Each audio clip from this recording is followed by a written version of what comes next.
Welcome this evening to the 105th meeting of the 7th Council of the Municipality of South Dundas on Monday, December the 13th, 2021.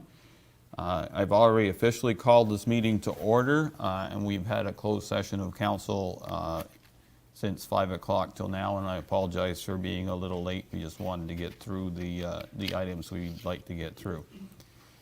So with that, confirmation of agenda, is there any additions, deletions, or amendments this evening, Madam Clerk? No, sir, I don't have any. Anything from council this time? Okay, and any disclosure of pecuniary interest in general nature thereof? Seeing none, the adoption of minutes from November 22nd regular meeting, please. Moved by Councillor Mallon, second by Councillor Lewis. That the minutes of the 104th regular meeting of council be adopted as circulated. Any comments, questions on the minutes? Seeing none, I'll hear the motion. Those in favor, opposed if any, motion carries.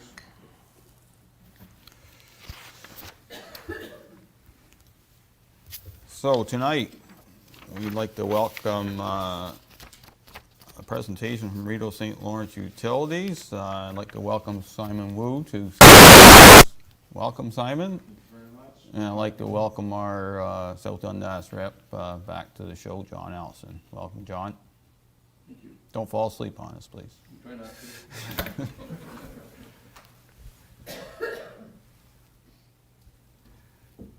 So the floor is yours, gentlemen. Thank you, ladies and gentlemen.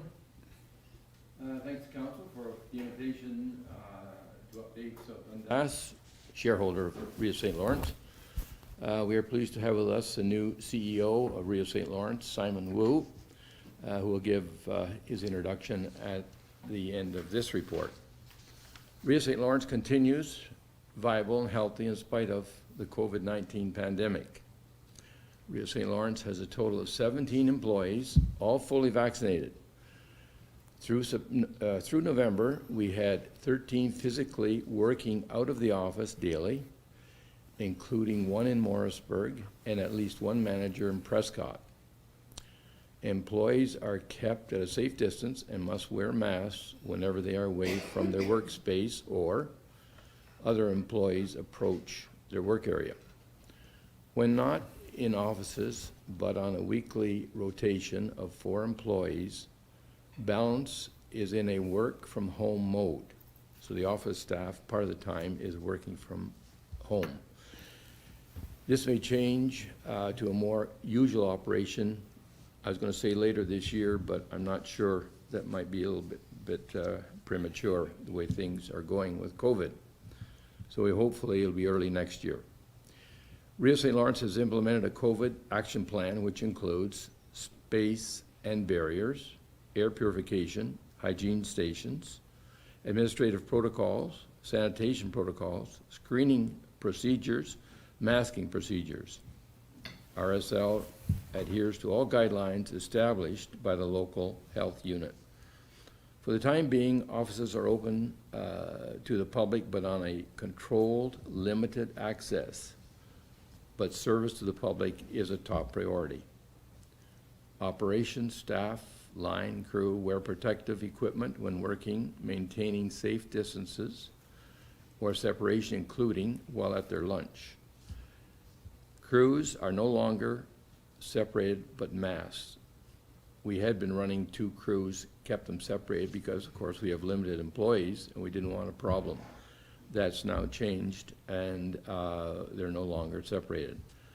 But their masks, distancing, and other protocols are maintained. Financials, excuse me. Currently, the overdue amount for residential customers is approximately $84,000, compared with the same time in 2020, which was $78,000. So that's fairly stable. When necessary, the threat of disconnection, following procedures regulated by provincial policy, are used, which result in few actual disconnects, since arrears are then paid or arrangements to pay satisfactory to Rideau St. Lawrence are made. Disconnection moratorium is from November the 15th, 21, and that ends April 30th, 22.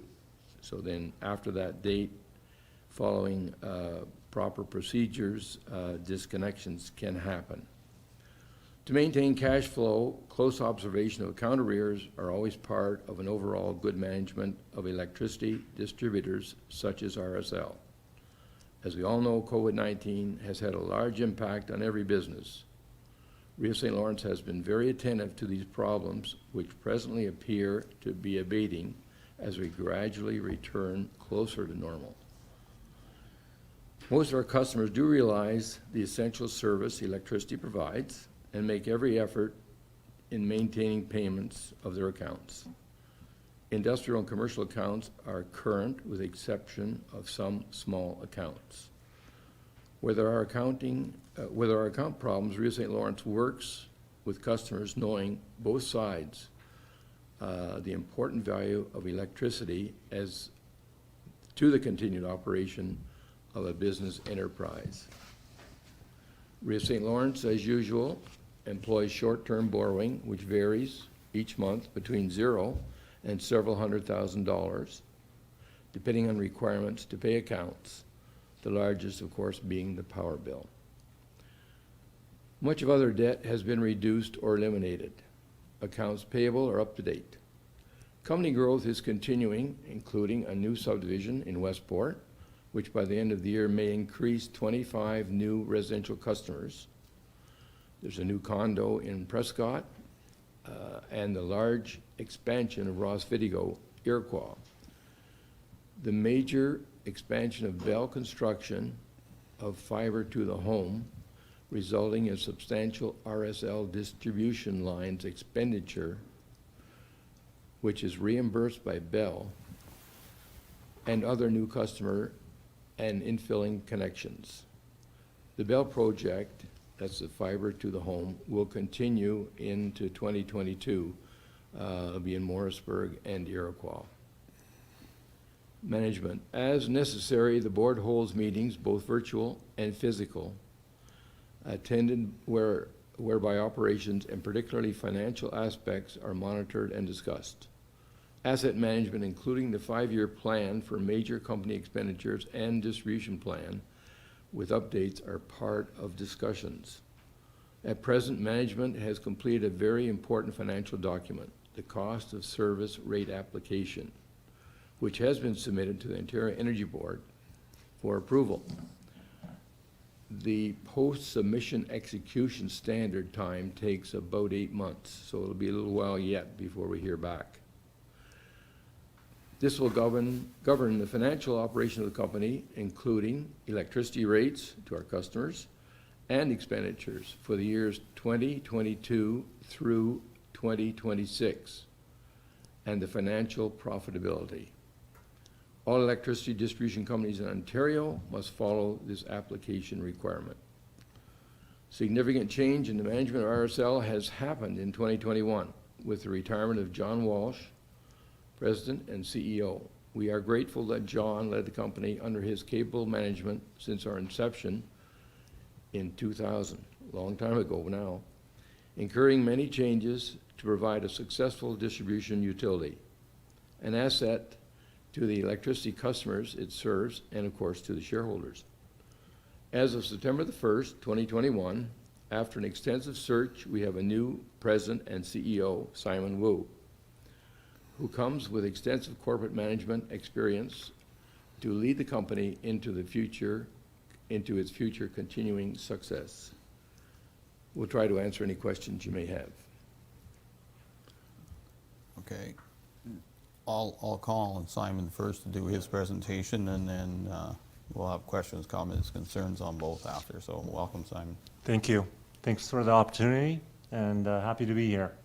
So I'm just going to go for a brief presentation, and there's really 3 topics here. 1, an introduction about myself.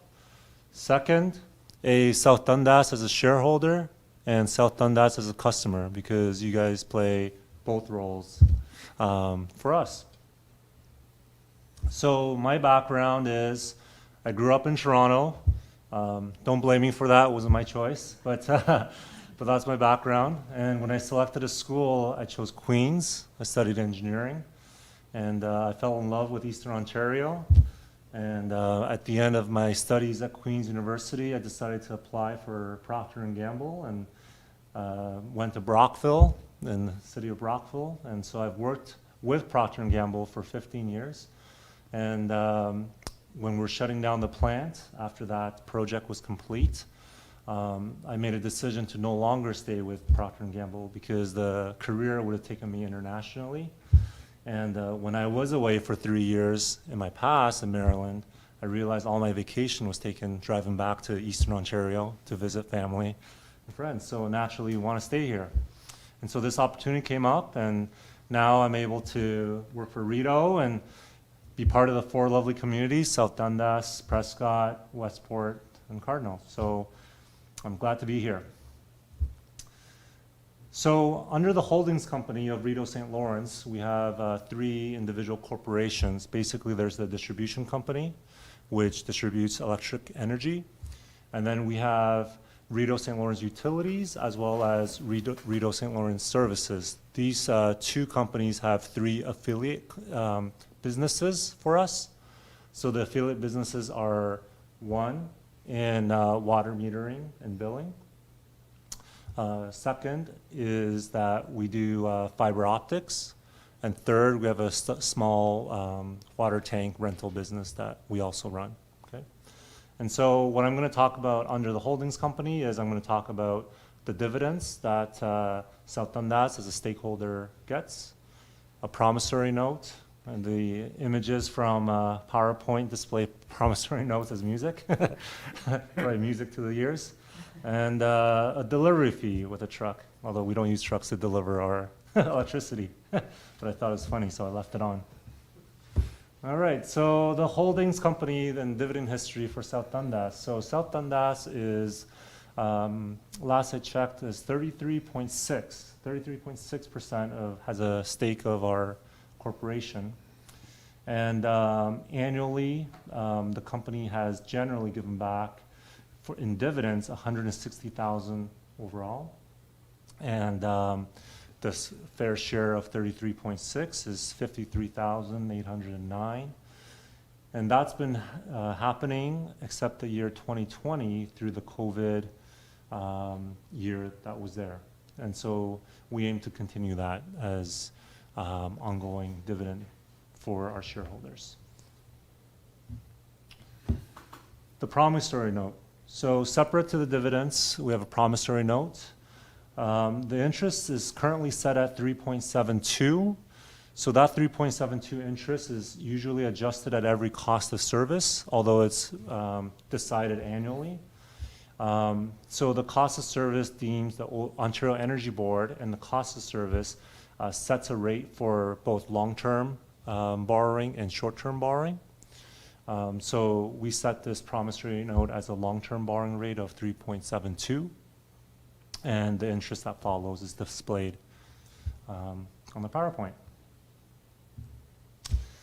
And so the next part I want to talk about is delivery fees. You can't see that very well on the current screen, but essentially on the OEB, Ontario Energy Board, you can plug in our Morrisburg and our area's delivery fees versus our neighbors, which are Hydro One delivery fees. And what you'll see is the difference is between, I think, $48 in delivery fees to $54, although I can't see it right now, but is that right? You see there? And so those delivery fees include multiple components, one of which is distribution. There's also transmission, which we're not part of. Our transmission is done by Hydro One, so we pay transmission fees to Hydro One separately. Okay, so the difference is 14% under that category, but if you look at an average total bill, it ends up being 5%. So with Rideau, you're getting, and the customers are getting an extra benefit of cheaper rates than Hydro One. And so next, I want to talk about the couple of affiliate businesses that we run. So the first one here is water meter reading, is what I want to talk about. So since I came on board, I've had a review of this particular business because we're having some trouble and that when I reviewed it, there was a lot of accounts that weren't up to date in terms of the reading. And so as I dug into the work process that we had, there's a few work processes that essentially aren't up to date. And so I'm going to touch upon some of them. The first one is traditionally, and what we agreed to do is each time we can't get into a particular meter, what we do is supposed to do is drop cards so that folks in the residences or commercial business can self-read when they get the card, call it in. And so that had not been happening for a few months. And so we quickly fixed that. And so it should be a big difference from September when I began and what we saw there till now, step change there. Separate to those issues, what causes some of the times why we need to drop cards is there's sometimes defective and missing remotes. The remotes are often called pucks in the industry because they look like a black puck where you have to get close and use your meter reader to download the amount of usage. And so that's some of the issues. Separate to that, sometimes our folks can't access the property. And the access and safety issue could be from folks who have built up fences or hedges around the pucks that are there. But it could also be through some of the other reasons, like, you know, there's garbage or, you know, some residents don't upkeep their property well, okay? Now, we've also found that in commercial businesses that since COVID has started, the rules of engagement of entry of property have changed. And so since from 2 years ago, let's say, till now, that hasn't been updated within the organization. And so that's what we've been working on, is to update what's our rules of safety and engagement to enter businesses. And if they're not there, what's the appropriate action to get the meter read? And so these are things that we're working on, and we're also trying to make more efficient routes. Because originally these routes were developed based on hydro meter reading, as well as you do that and do your water meeting at the same time. Of course, right now, all hydro meter readings are done remotely, and there's no meter reader that goes there. So now it causes some inefficiencies based on the water meter reading. Okay, so these are the actions that we're working on. As of last week, what's come to light is there's some obsolescence that's occurring. So if you look at the picture on the display here, these are two meter reading devices. The left one is the one that we use for Morrisburg. About 75% of our meters, water meters here, are of that nature. And 25% are of the one that's on the right, which is not obsolete. So our estimate is about 75% of the pucks here are obsolete, because what happened last week was that our meter reader broke down on the left. We tried to source a part, and of course there's no official source of those parts anymore. We have to get it on a secondary market. We're able to get one. But in the future, these aren't being made anymore because, one, everyone's moving away from near proximity reading. So it's moving towards a radio frequency reading, either by drive-by radio frequency or things that can be collected, or meter reads that can be collected through our, same as our hydrometer reading system. So it can be collected through buses and transported remotely. And so that's something on the agenda. We're going to do a little more research as to what's the best approach. And within our customer area, our shareholder area, Cardinal, when they implemented, they went straight to a remote read, so not near proximity nor in-car drive-through type of reading.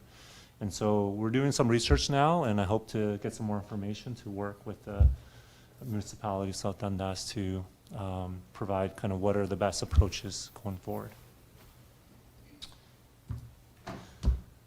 Separate to that, we are looking at two new businesses. Rideau St. Lawrence used to be in the streetlight business, but over the course of, I think, 5 years ago, from the research I've done, we stopped that business mainly due to ESA regulation. And so our power technicians are regulated to be able to perform acts on street lighting that is within their scope of training under the College of Trades. However, to have a ESA permit, what we need is to have a master electrician. And so what we're doing out of the request of Prescott is that they're looking for some street lighting business servicing. And so we're beginning to investigate that to see if we can get back into it. So our plans are to train a master electrician within our power line technician crew early part of 2022. Separate to that, also from Prescott, they've requested some ideas of what it would take for us to locate their street lighting power. So whenever they're doing municipal work, they want to locate both water and the power cables that go to the street lighting. It's currently not under our scope because those are not distribution power lines. These are local electrical power lines. And so we're investigating and developing a price model for their services as well. So I'm just bringing this to light. So if there's interest also from South Dundas, we'd be delighted to also help and do, but more communication will happen in the future as I get more details into it. And that's all I had for my formal presentation, and look for any questions or comments. Well, thank you. We'll go around the table. Comments, questions, concerns. Deputy Mayor Gardner. Thank you, welcome. I actually don't have any questions. Okay, you could thank him for the money. Council Lewis. Welcome aboard. I have no questions or concerns. I think you guys are doing a pretty decent job, so keep the good work up. Thank you. Council Mellon. One of the new businesses, the streetlights and the locates, how will that be billed out? Is that gonna be on a user pay system or cost recovery per job or whatever, since you're gonna have to bring in a master electrician? How is that gonna be billed? Like, it's not gonna be billed out to everybody equally? It's gonna be paid as you use it, I assume? Yes, so we're considering as a service business. Of course, we don't have the final business model built out, but the way we're thinking right now is per service. And when I discussed it with Prescott, we're looking at, because we're starting out the business, we have to have some liabilities and certain minimum amount of usage. But of course, as more townships and municipalities join, then the minimums spread out where is less relevant. But so far, we're looking at both businesses as a service business, yeah, per use. Yeah. And you could be competitive in that business with the existing companies or whatever that already provide that now? Yeah, so I think we have a couple of advantages. So one is that for Locate's business, we're much closer. Most of the service providers are in Ottawa or Kingston, far away, and they to get here, they take a longer time. And then second is their charges are more for private industry, where we're already in the area. Of course, we have to differentiate our affiliate business versus our distribution business, but what'll end up happening is we don't have to have a base pole truck, a separate pole truck or boom truck and these type of equipment. It's a lot of the equipment is essentially existing within our current distribution company. Okay. And so we just allocate the specific cost per service. Mm-hmm. Okay, that's all I got, Mr. Mayor Byvells. Thank you. Council Wells. Welcome, Simon. Thank you. I only had the one, like, with the locates there. So just for clarification, it's not going to change, like, when you have, like, call one, that where you guys are supplying the thing, that's all going to stay. Everything on the distribution system will stay the same. So your locates will be more for private, yeah. municipalities, private or whatever, or right? municipality, So all yeah. the call one, everything stays, it stays Correct. the same? So anything on the distribution system is regulated under the OEB. Okay. And so what that means is whenever there's a call for any distribution system assets, we will locate and we will perform those duties as currently. Yeah, no change to that. why it's an affiliate business is this component would be non-distribution assets that we would be locating, so such as power cables for streetlights is one of the scope areas that we're starting to explore and look into. And you mentioned about the water meters. Now, with the water meters, like Shannon, you can answer, we supply them now Correct. for like all, like the taxpayers and stuff?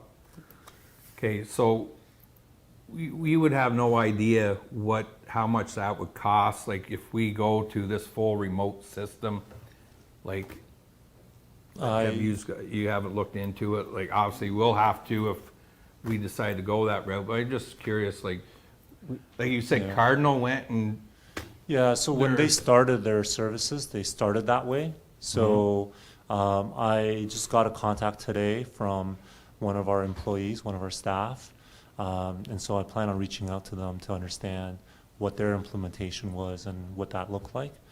And then just today, we started reaching out to companies that can provide these type of meters and remotes. So some require meter changes and some do not require meter changes, just a remote change to a remote module that could be implemented with the current meter. So I don't know all the details because these are just preliminary information, but I hope to work with the city here to be able to, municipality here to get those details worked out to update the infrastructure. so when you were also talking about getting a master electrician and that, so is that gonna be like a new company for Rideau St. Lawrence that, where once you'll have to be, Rideau St. Lawrence will be electrical contractor through ESA? Yeah, we currently are licensed through the ESA, Oh, are but you? just under the distribution Okay. scope of work. And so all local LDCs are part of the ESA. We just get a LDC license. Okay. But yes, we would have to get a electrical contractor license because this is a separate scope of Yeah. work, not under the LDC. That's not for the locates. That would be for the work under the streetlights if we Yeah, do pursue so that. really, at the end of the, like, you get into that, Yeah. like, actually, it could, for shareholders, it could potential, like, quite a bit of money, like, if you Exactly. start doing, like, there's a lot of streetlights, right? So- Exactly. So, yeah, definitely. At South Dundas being a big portion of our owner of our shares, we're only trying to get into it to drive profit, right? If it's not profitable, we're not doing it for fun. No. Yeah. No, I like the idea of Yeah. you But guys it getting a wouldn't- master yeah. electrician and stuff, and, Yeah, it would be under the our corporation. We have two corporations that are essentially affiliate businesses. So Rideau St. Lawrence Utilities and Rideau St. Lawrence Services. So it'd be under one of these two. It would not be under the distribution business because there's a clear separation we need to keep under our regulations. Yeah. yeah. Well, I like the part about making money for us, so keep up the good work. I'd like to thank both of you for coming to council. I know that the powers that be in the past decided to join forces with Cardinal and Prescott and Westport and make Rideau St. Lawrence instead of taking the check from Hydro One like many did. It's certainly paid dividends to our users on those systems, Williamsburg, Morrisburg, and Iroquois, and those who aren't on the system that are very close know the difference. But it also has brought dollars to South Dundas because as owner, we get to enjoy the dividends instead of it going to a private company or at one time, the provincial government who couldn't run a business they were paid to. So I'm glad that you look at it from a profit point of view, make sure it's fair to all shareholders and one doesn't take advantage of systems than others do. It can be tricky at times, I imagine, when you sit around the director's table and somebody's looking for something that's a little offside, but I trust that both of you make sure that you're looking at the corporation, number one, and then John will look after the interests of South Dundas, keeping in mind what the corporation needs to do. So, thank you very much. We look forward to next year's check. Perfect. Thank you. Dividend check. Well, we missed it that one year, and, you know, this council is been the first council that quit sitting on the money and actually has reinvested it in South Dundas, water towers specifically, so it was nice to have those dollars sitting there in an account that we could spend. We didn't take that lightly, like, it was not an easy discussion, but in the end, it was fair to those who put those dollars in the system for South Dundas, that we had somewhere to utilize those dollars back into, in general, the users of those systems, so. Yep. Okay, thank you Thank very you. much. Okay. Thanks for coming to council.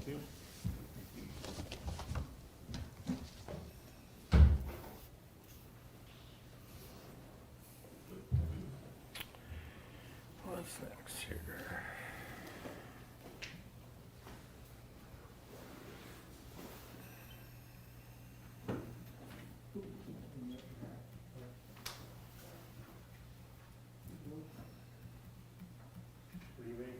Yeah, have a good night. Safe drive back. So we're going to move on to action requests. First one's P 2021-13 Arena Entrance Renovation Schematic Design.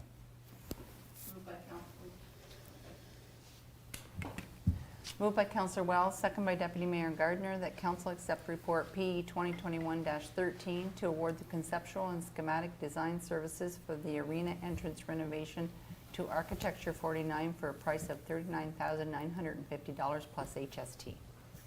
David, welcome. Good evening, Mayor and Council. So in front of you tonight is the report to award the schematic design services for the arena. As earlier this year, I outlined my business plan for it, or my renovation plan for it. This tender closed on December 3rd. We received 4 bids on it from different multidisciplinary teams. The proposals were reviewed by staff. As with all RFPs, it's not just based on cost, so we also reviewed their work experience and their schedule, as well as Councillor Wells had mentioned during my initial thing, local experience, as well as we wanted to give bonuses to the local people. So the Architecture 49 was the unanimous choice of all of staff in the review of the RFP. An additional note that should council review or approve this report this evening, staff would be looking to bring the contract back at the special council meeting on Wednesday, mostly just looking to keep the ball rolling, as our next council meeting wouldn't be for another month, and it's 2 months worth of work. I'd hate to stop the ball from rolling for a month. Should you have any further questions, I'll be happy to answer them. Okay. Comments, questions, concerns, Council Wells. No, I like the idea of keeping like the local there, Architect 49. I've worked with the company quite a few times. They're good. Just a question: when you did the points, possible points, how did that 2MK architects work out as far as when you interviewed them? Well, it was just it's Or- a review of their proposal, through you, Mr. Mayor, based on the review of their proposal, they didn't have any experience in Eastern Ontario Oh, okay. that they presented in their proposal, so that diminished some of their points versus obviously Architecture 49 was Oh, based they out do. of They Cornwall. have lots of experience, and they all have their goods and bads, both, Yes. like all of them. But no, I agree with you. Like moving forward, getting things done instead of waiting for the extra month. There was. Okay, we're just talking about this now. There'll be another part to it when we go for the other part. So I'll wait for a design. comment on that. So, no, I'm good with this, David. Okay. Councilor Mellon? I'm good with it except for the Class D estimate. Well, we can't change that now, Got to start somewhere. eh? You want to explain Class D, Class A? I know we've been burnt way too many times on that because we get an estimate that looks great and that in the end, just refresher. Yeah, so through you, Mr. Mayor, a Class D estimate is generally, I refer to them as order of magnitude. It's sort of how many zeros and what's the first digit. The reason we go with Class D during schematic design is because in order to do a Class A estimate, you have to do the entire design. And right now, we're just doing the schematic design. So if we ask them for a Class A estimate, they turn to us and say, well, we have to do more design work. So we're basically, at the beginning of the project, going to do the schematic design, say, give us an order of magnitude, what's this approximately going to cost? This is just the first phase. Once we get to the detailed design part, we will end with a Class A estimate before we go to construction tender. Yeah, And, gotta get rid of that Class D when we go to tender. That's all. We're not And there. we'll get there. We're not there yet. No, Just we're like- not there yet. Just like when I ask somebody for an estimate, I say, the ballpark can be big. In the Big. end, I gotta have it start somewhere, right? Then it comes down to the batter spots. That's right. No, I have no concerns or questions. No, I like this, David, and I really appreciate you keeping it on track to get it good. I like the timeline of early March next year, so fabulous. Yeah, I don't have any issue with this. I don't know the company personally. I know they've done work in South Dundas. We need to get this project started. It's a good start. Anything else from any members of council? Seeing none, I'll order the motion. Those in favor, opposed, if any, motion carries. Thank you, David.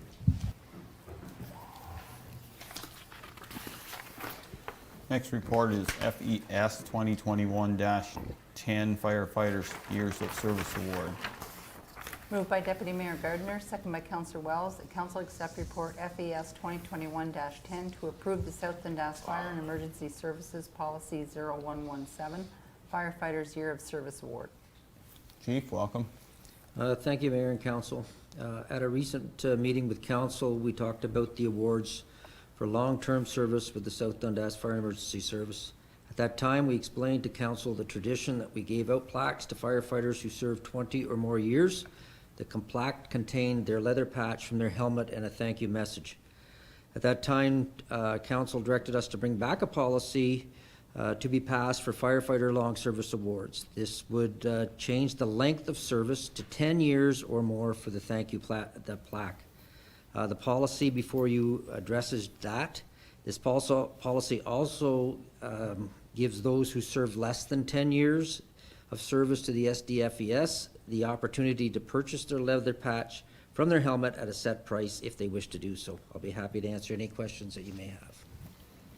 Thank you. Comments, questions, sir? Deputy Mayor Gardner? Thanks, Chief. I agree. We had a good discussion at the time, and I agree the policy looks good. I'm comfortable with it. Councilor Lewis? No, Chief, I'm happy with the policy. We had a very lengthy discussion on it. So I have no questions. Good job. Thank you. Councilor Mallon? The only thing I agree with it, except what's the difference between should the leather patch be deemed out of service or they can buy the one that they had? So through you, Mr. Mayor, so we still have some leather patches from the discontinued or the helmets that just expired. There are some firefighters that may want to buy those patches. They've moved on and served less than the 10 years or 20 years and they didn't have the opportunity. So in that case, we do have them. They're discontinued and we would offer them up if the guys would like them at that point. Okay, no, I'm good with it. I like the 10 years. Yep, bye. Councilor Wells? I have no questions. Great. We had a very good discussion on it, so it's basically everything's there is what we asked for, so good to go. Okay, I'm good. If there's no further discussion, all heard the motion. Those in favor, opposed, if any, motion carries. Thank you, Chief. Next action request is FS 2021-08 Reserve Transfer Authority. Moved by Councillor Lewis, second by Councillor Mullen, that council accept report FS 2021-08 to authorize all surplus deficits on December 31st, 2021 be transferred as described in the attached Schedule A. Sean, welcome, please. Go Thank you, ahead. Mr. Mayor. As council will have seen in the explanatory note, the municipal auditors prefer that transfers to reserves for potential surpluses be approved by council as per the reserve policy.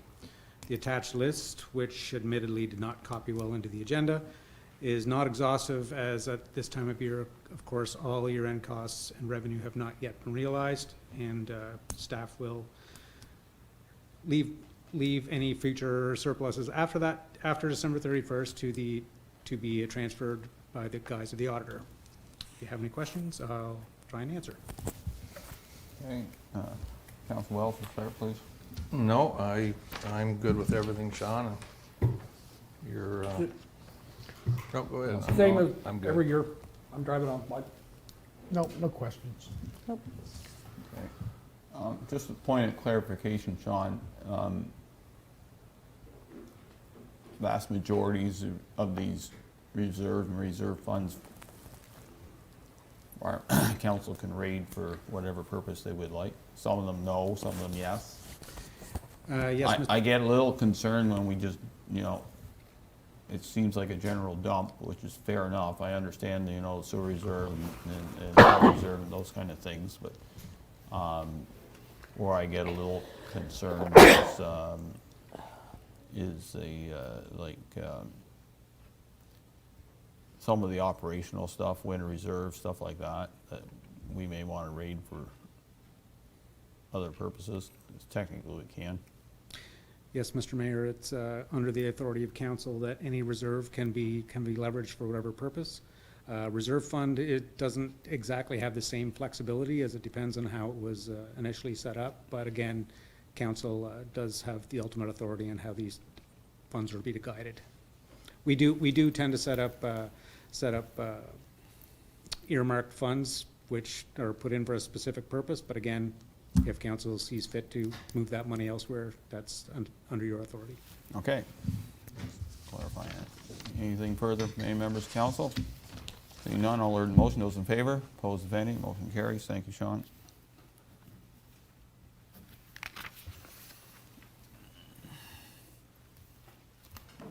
Next one is CS 2021-07, Supply Municipal Election Services.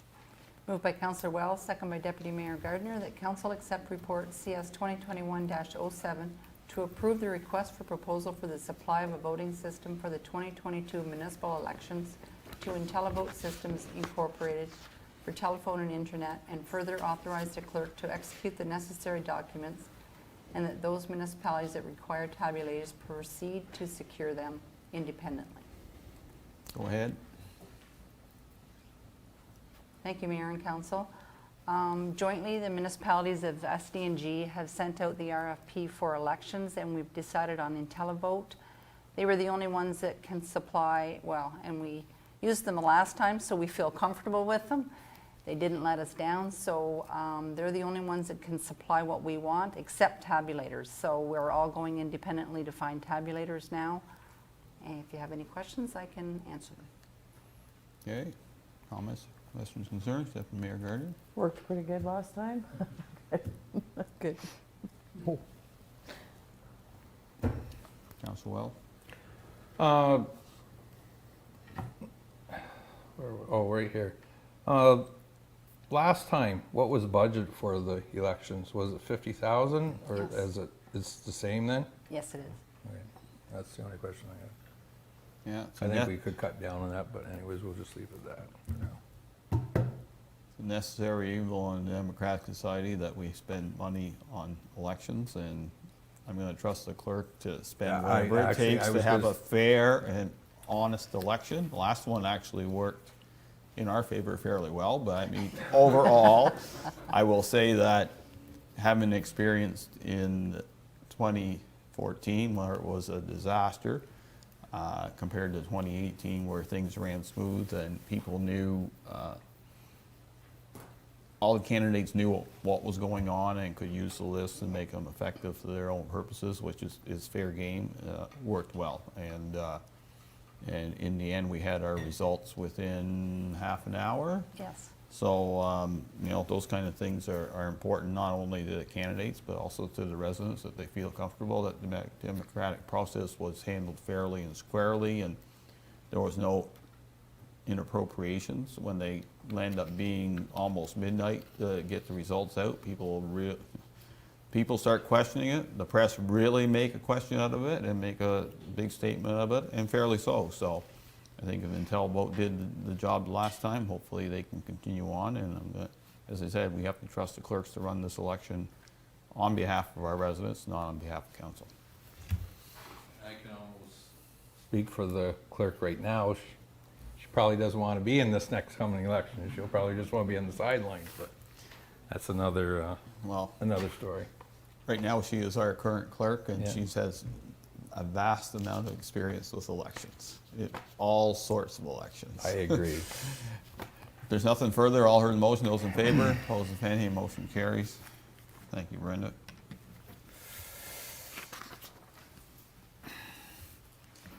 Okay, next one is CS 2021-08, Mass Notification System Next Steps. Moved by Counselor Mellon, second by Counselor Lewis, that council accept report CS 2021-08 to approve the recommendation to wait to move forward with a mass notification service company until later in 2022 after potential partnership opportunities have been fully explored. Kaylin, welcome. Thank you, Mayor and Council. So as you'll all recall, we had our demo of a mass notification system back in October. At the time, we had been looking at moving forward with something fairly soon.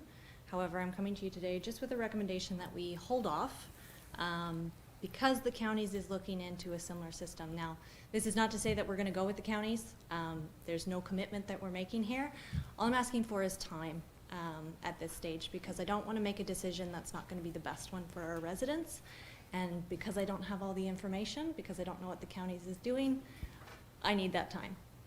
And so I don't want to run into a situation where something like the website, that's a partnership, right, where South Dundas is still autonomous and we still have our own thing, but it is a county partnership. That might be something that comes out of a mass notification system. It'll still happen in 2022, whether we go with the counties or whether we go our own way, but it's just holding off to make the right decision and do it properly. So I know this might be a bit of a discussion, so I'm happy to answer any questions that you have. Okay, we'll go around this way. Council Wells start. The only question I would have, like when in 2022 do you think, whether, like are we talking at the end or at the beginning or? I don't know for sure, but I would imagine that they're going to want to do it before we get into the thick of elections. Yeah. Yeah. Oh, as long as you figure, if you need more time, I have no issues with that. You want to do it, you want to do it right, so. Exactly, yeah. Through you, Mr. Mayor. I shared all of the research that I've been doing since August with the counties. So that time that it took me to sort of compile that, they do have a bit of a step up because I've shared that. I actually will add at this stage that I've had conversations with the counties and told them that if there is any chance of us moving forward with them, that we have to be at the table through the entire process. And they've acknowledged that and agreed, so. Anyway. Council Mellon? Oh, no, I like the idea that you're at least thinking forward, and, you know, if we can get somebody on county council to maybe move them a little bit faster along, we find a couple of people that might, you know, we speak to that at the county council meeting, and get them, you know, move quicker, and we'll be happy. I like the idea, wait, what, you know, I jump at this and miss the ship. Okay. Before I go on to Council Lewis, you might be surprised at what the county councilor is going to say. Council Lewis? As you know, Kaylin, this is not my forte. So I will definitely leave it in your capable hands. You take whatever time you need. Thank you very much. And Mayor Gardner? Well, I appreciate you coming and asking for more time. However, I do think in this scenario, did we bill the counties for all the hard work you had done on your background? Just wondering if there Happy to was share. a bill. Oh, okay. They share their templates for the website, so. I'm sure they billed us.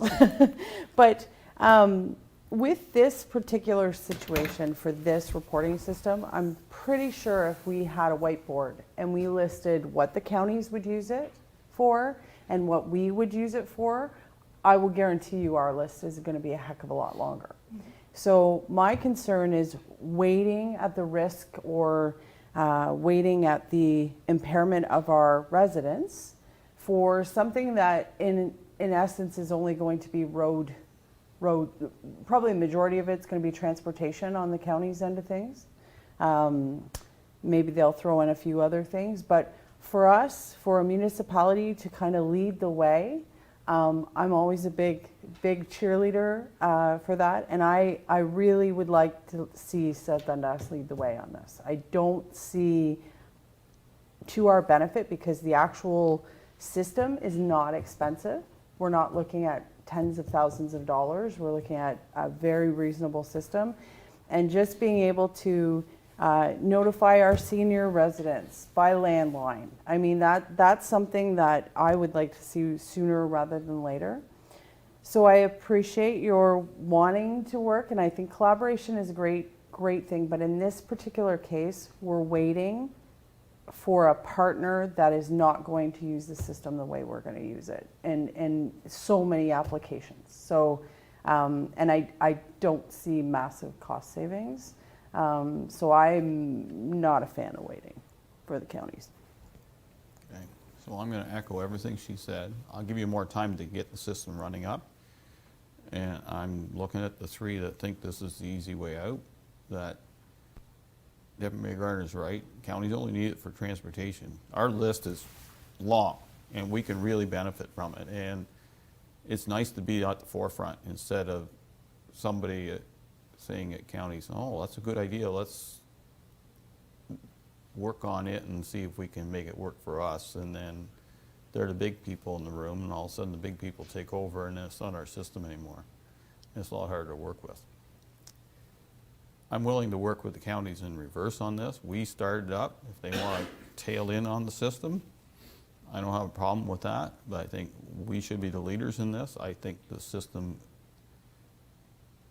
has a lot of benefits to our residents. It would have shone brightly when we had our water issue in the past summer, and the last thing I want to do is have to phone somebody at counties and get them out of bed to do what we need to do. You wouldn't. Well, counties, we just went through a county budget where counties want to do more and more and more and more and more. I let it go, but within the confines of this room and this meeting, I think they're starting to chew off more than they need to chew.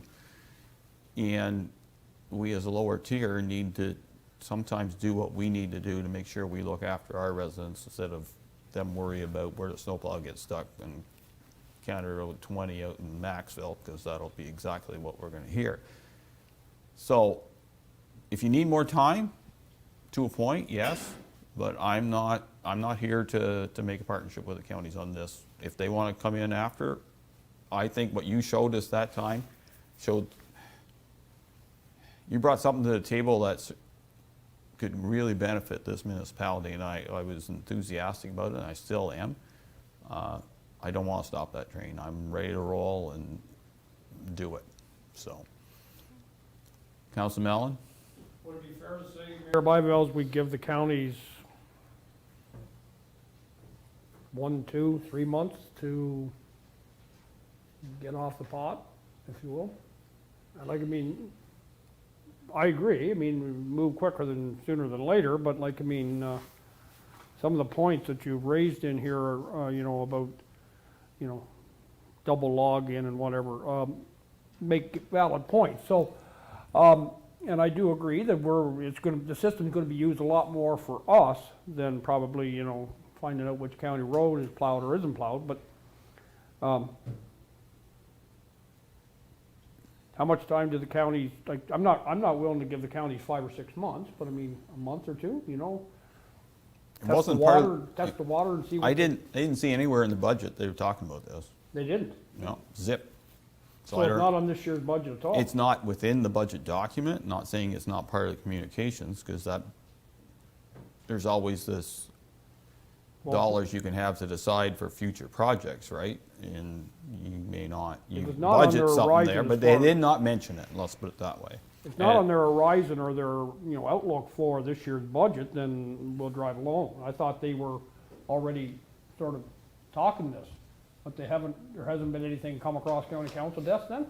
No, nothing, Okay, well then- nothing has come across county council desk to do this. Go ahead, Kaylin. Through you, Mr. Mayor, their introduction to this is fairly recent, only in November. So their confirmation that I got that it'll be in 2022 was from their communications and their emergency management department.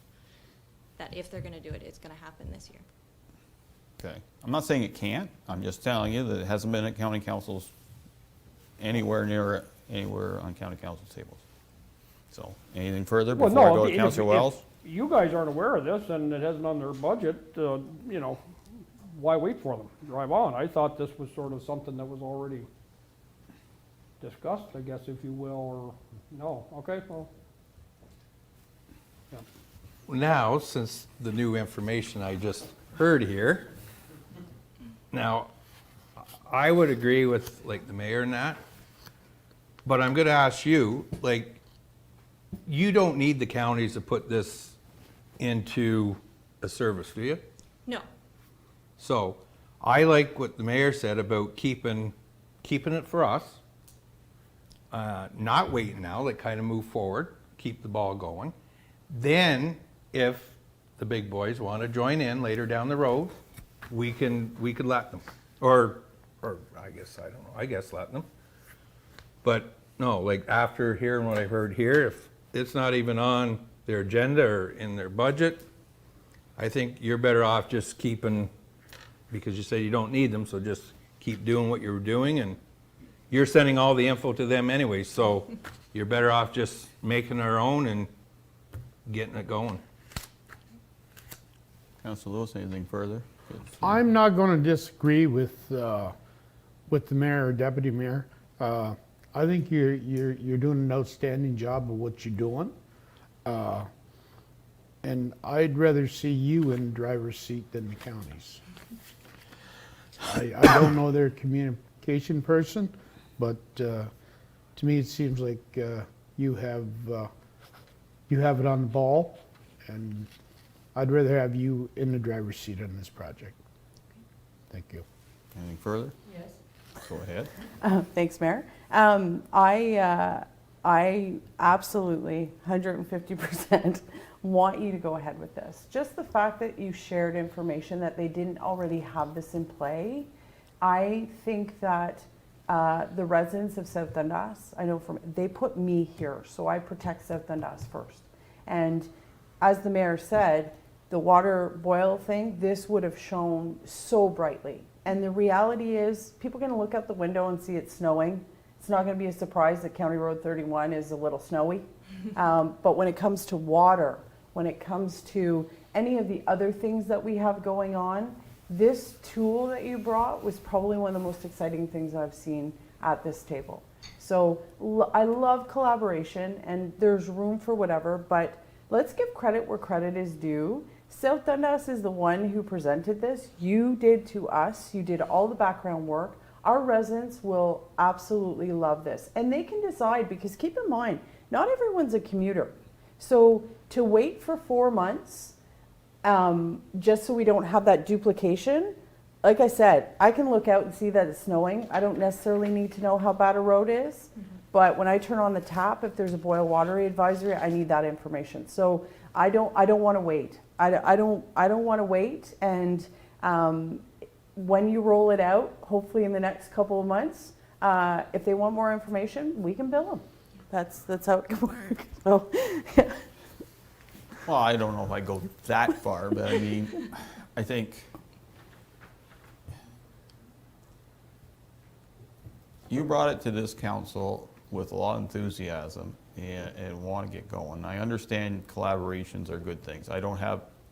Usually collaborations work out well. Every once in a while they don't. And there are signs that those signs are out there and not too hard to find. But I think, I'd be willing to give you a little bit more time to do it, but I'm not waiting for the counties I can't say what I'm thinking because it's not proper to say, but I mean, just, in my opinion, let's get it done if you can do it. And if the county, they want to come in after, and it's our ball, but we'll let them play with it, that's the way I would look at it, instead of they have the big ball and they'll let us a little dangle and then take the ball back and take the credit, and that's what's going to happen, guarantee it. So my read of the motion is, council wants to continue on with Kaylin the way she was going, we would say no. If you want to explore possibilities of joining with the counties, which is a potential partnership opportunities, you would say yes. I'm not telling you how to vote, I'm just making sure you understand how you would vote in concerning of this. Anything further, Kaylin, before we go on? No, thank you, Mayor. Okay, anything further from any member of council? No. All heard the motion, those in favor? Opposed? Motion fails. Thank you. It's not a failure of you. Understand that, okay? I appreciate that, Mr. Mayor. Okay. I think she has the direction. Yes, we just want you to do it for us, please. Thank you.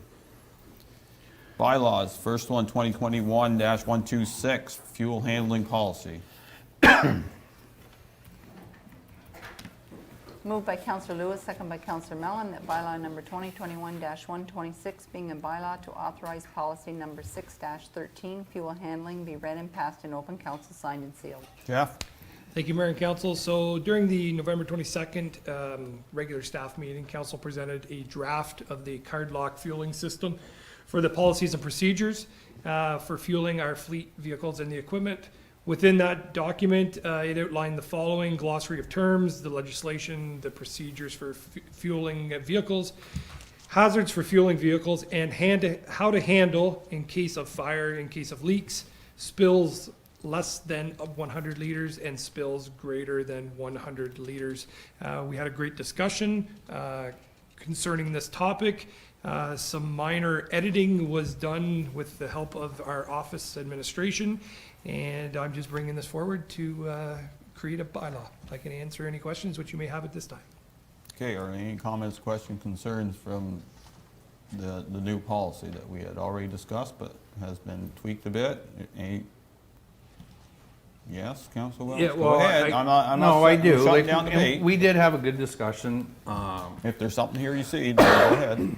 I read the policy as far as everything's good, and I don't want staff to take this the wrong way, but in the thing, like, there's still no, like, every employee has a card lock and fob and all that, but there's still no way, say hypothetically, if we do have a thief, right, that they can go and fill jerry cans and say fill like each vehicle, say, if, you know what I'm saying, like they could say, there's just nothing in there to see how much fuel is being put in Jerry's cans, what I see in this thing here.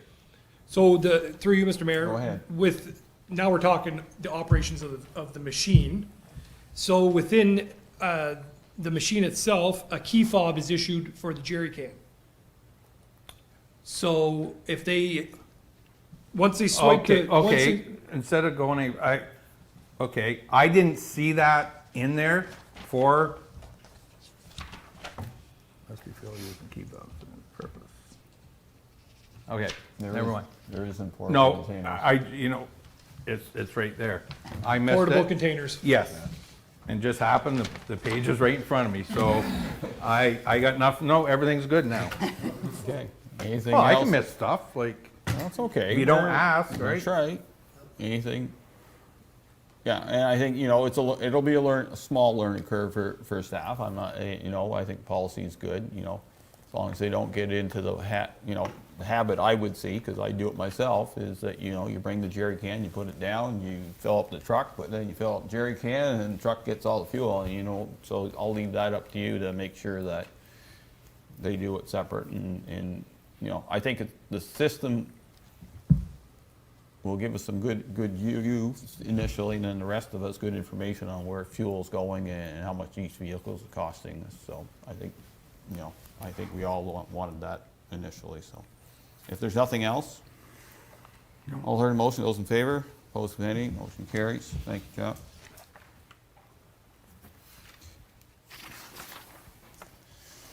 (2021-127) revised flag policy.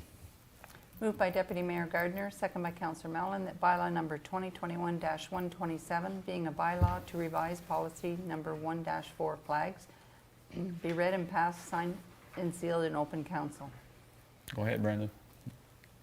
Thank you, Mayor and Council. I wanted to bring this forward to you as a cleanup of our flag policy to add in the September 30th date for the Truth and Reconciliation Day. And also there was a few other little things to clean up in there, as you'll see. Okay, any comments, questions, concerns from any members of council? Councilor Mellon, go ahead. Is this changes to this policy, our flag policy, are we mirroring, doing the same thing as national? Like, is this a sort of a national, the feds are doing? Yes. Everything I agree with, it should be in here, and I totally support everything in here except 5.1. We're lowering the flags as we should on November 11th, but we're also doing it on November 8th for the Indigenous Veterans Day. Correct. I'm sorry, but to me, when we honor our veterans on November 11th, we're honoring all the Canadians that served in our military. I don't think we should be separating out November 8th for the Indigenous veterans. That's the only part I have the problem with. It's for all, November 8th is for all Canadians, all veterans, all people that were involved, men and women involved in our armed forces. It's not based on whether you're Indigenous or you're Irish or Dutch or what your nationality, culture, your heritage is. And to have the November 8th, if the feds are doing that, this is from the feds? Yes. Yes, the Fed said it this year, yes, we did it this year. I don't agree with the feds then, I guess. Okay, fair enough. I'm not saying we have to. Any other member of council want to speak on that? Go ahead, Councilor Wells. And since Councilor Mellon brought it up, I'm in the same boat. I thank everyone that fought for us and everything, but like one day is one day for whether you're Indigenous or whatever nationality you are. Like, we're all remembering all the things. Like, it just seems like we're separating things, and I'm not saying it's not a bad thing, but it's just I don't know. I would agree with Councilor Mellon on this. I think we should just, as a municipality, honor Remembrance Day, and that's in whole is everyone that they were enlisted in our Canadian armies, whether in the Indigenous or not. So. Okay, got Mayor Gardner. Yeah, I just looked it up. It's actually been around in Canada since 1994. And basically, it's a national day for recognition and remembrance for the more than 200 years of military service by First Nation, Métis, and Inuit communities. I don't profess to be an expert on this, but I think the reason why there's a separate day is because Remembrance Day on the 11th, there was a time when we did not recognize the contribution of our Indigenous community members. So whether they get pension, whether they get whatever the case may be, we unfortunately, I get it, in 2021 we look at it and say there's a day, everyone's welcome, it's inclusive, but there unfortunately has been a long history of times, as to my understanding, again, I don't profess to be an expert, when our Indigenous peoples were not actually recognized as having contributions in World War I and II. So going back, that they weren't compensated like all other vets if there was an issue? We have a long history of not recognizing means that, no, they weren't compensated.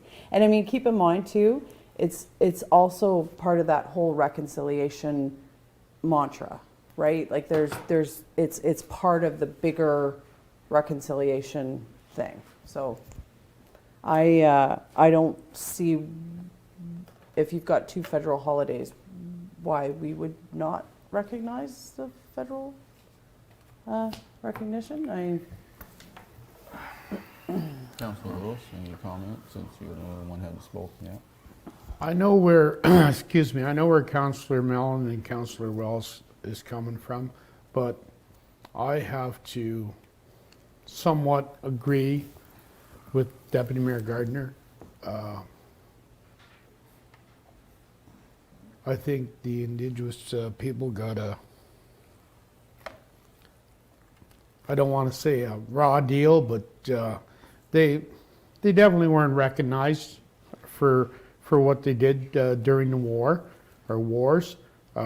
So I have no problem with the flags that have masks on November 8th and November 11th. I understand November 11th is Remembrance Day for everybody, but what's fair is fair. So I agree with Deputy Mayor Gardner. Okay. Further? Yeah, I mean, I totally get it, and I totally agree with it, that there's been a lot of things done in the past that were wrong, unfair, unjust, just plain cruel, if you want, to the Indigenous people, and we have to make retribution to that. And it's long overdue. I said the feds have got to get off and push this agenda forward. It's just that November 8th for the Indigenous veterans and November 11th for the rest of our veterans. That's the part that sort of sticks in my throat, that it's saying, if you want to unite the people behind the cause, don't separate them out by saying, we're going to recognize you on November 8th, but we'll recognize the rest of Canada on November 11th. You want to unite the Canada. You want to unite, try and make up for what has been done wrong to the Indigenous people. And it is a long list going back hundreds of years, and it has to be made right. To me, by having the second day, it separates it out instead of uniting it. That's all I'm going to say, Mayor Byvelds, but I mean, it's... Okay, fair enough. Council Wells, anything further? No, not really. Like I said, with Councillor Mellon, like, we're trying to not forget the past. Every life matters, and veterans and everything, but we want to unite. And till you get to that point, like Deputy Mayor said, this has been going since '94 or whatever. The November 8th for the flag. How are we ever going to become one? And that's what everyone wants. Everyone wants to be recognized, but at the end of the day, like, I thank them just as much as I thank anyone. It doesn't matter to me what nationality you are. I appreciate what they did for this country. At the end, if we did lower the flag on November 8th, would it be the end of the world? No, but I still like to see everything come together as a whole. But Final comment? I have a proposal. In reality, if you're paying attention, things have changed somewhat where the focus isn't always November 11th. There's actually programming that leads up. I pulled it up for 2021 or 22. It's Veterans Week. So there's programming online, there's videos and everything. It's actually a whole week that encompasses thing, and it's by the Veterans Affairs of Canada.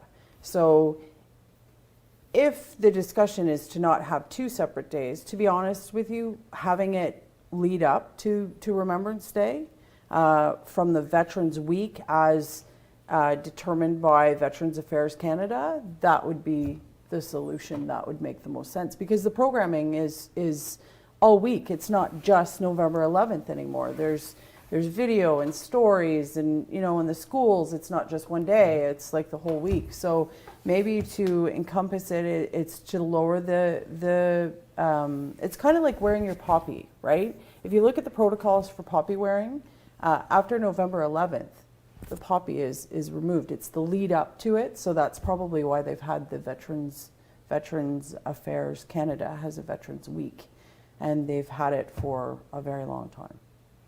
Okay, so I do sense a split in council. That's fair enough. So I'll say my part in this. I don't disagree with the concept on this side, though I do believe that, in the spirit of truth and reconciliation, having that separate date does make sense. and it also makes sense in another way, whereas Remembrance Day, November 11th, is mainly recognizing the First World War, Second World War, and the conflicts after that. The Indigenous people joined forces with British or Canadians for many, many years before that, including the War of 1812. So it has the logic to have the two separate days because of that alone, but it's also something to try to heal some of the past going on that has happened in Canada. You know, as much as the challenge with residential schools is the big focus of reconciliation. It's reconciliation in all features, and I think this is, I believe, a part that we should do. So, with that, I will call for the vote. If you vote for the revised flag policy as presented, it's a yay. If you don't like any part of it, it's a nay, and it'll go back to the clerk to rework it, and she'll have some clear direction on that. So with that, I will call the vote. All those in favor of the policy? Opposed? Policy is carried. Bylaw is carried. Good debate. There's nothing wrong with that.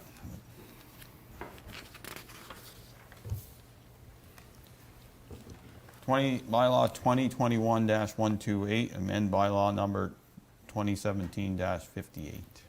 Moved by Councillor Mellon, second by Deputy Mayor Gardner, that bylaw number 2021-128 being a bylaw to amend Schedule A to bylaw number 2017-58 to enact rules and regulations to inspect, install, repair, replace, or alter water meters and related appurtenances, including the penalties for offenses, be read and passed in open, council signed and sealed. Shannon? Thank you, Mayor and Council. So as Council will recall, we did have a brief discussion with our solicitor on November 29th in regards to a current trend that has been occurring over the last number of months with request of landlords requesting water shutoffs for their tenants. Council will recall that during our discussion, there is more work to be done in our bylaw, but that what we wanted to do was bring back the first piece of the bylaw, which has become where the municipality is getting stuck in the middle between tenant and landlord disputes, hence the reason why water is being shut off for non-payment. This bylaw has been in effect for, 2017, but prior to that, we've never had a request before for any water shut off other than your normal shutoffs, whether it's a repair, whether it's an owner leaving for the winter and wants to ensure that there's no water leaks.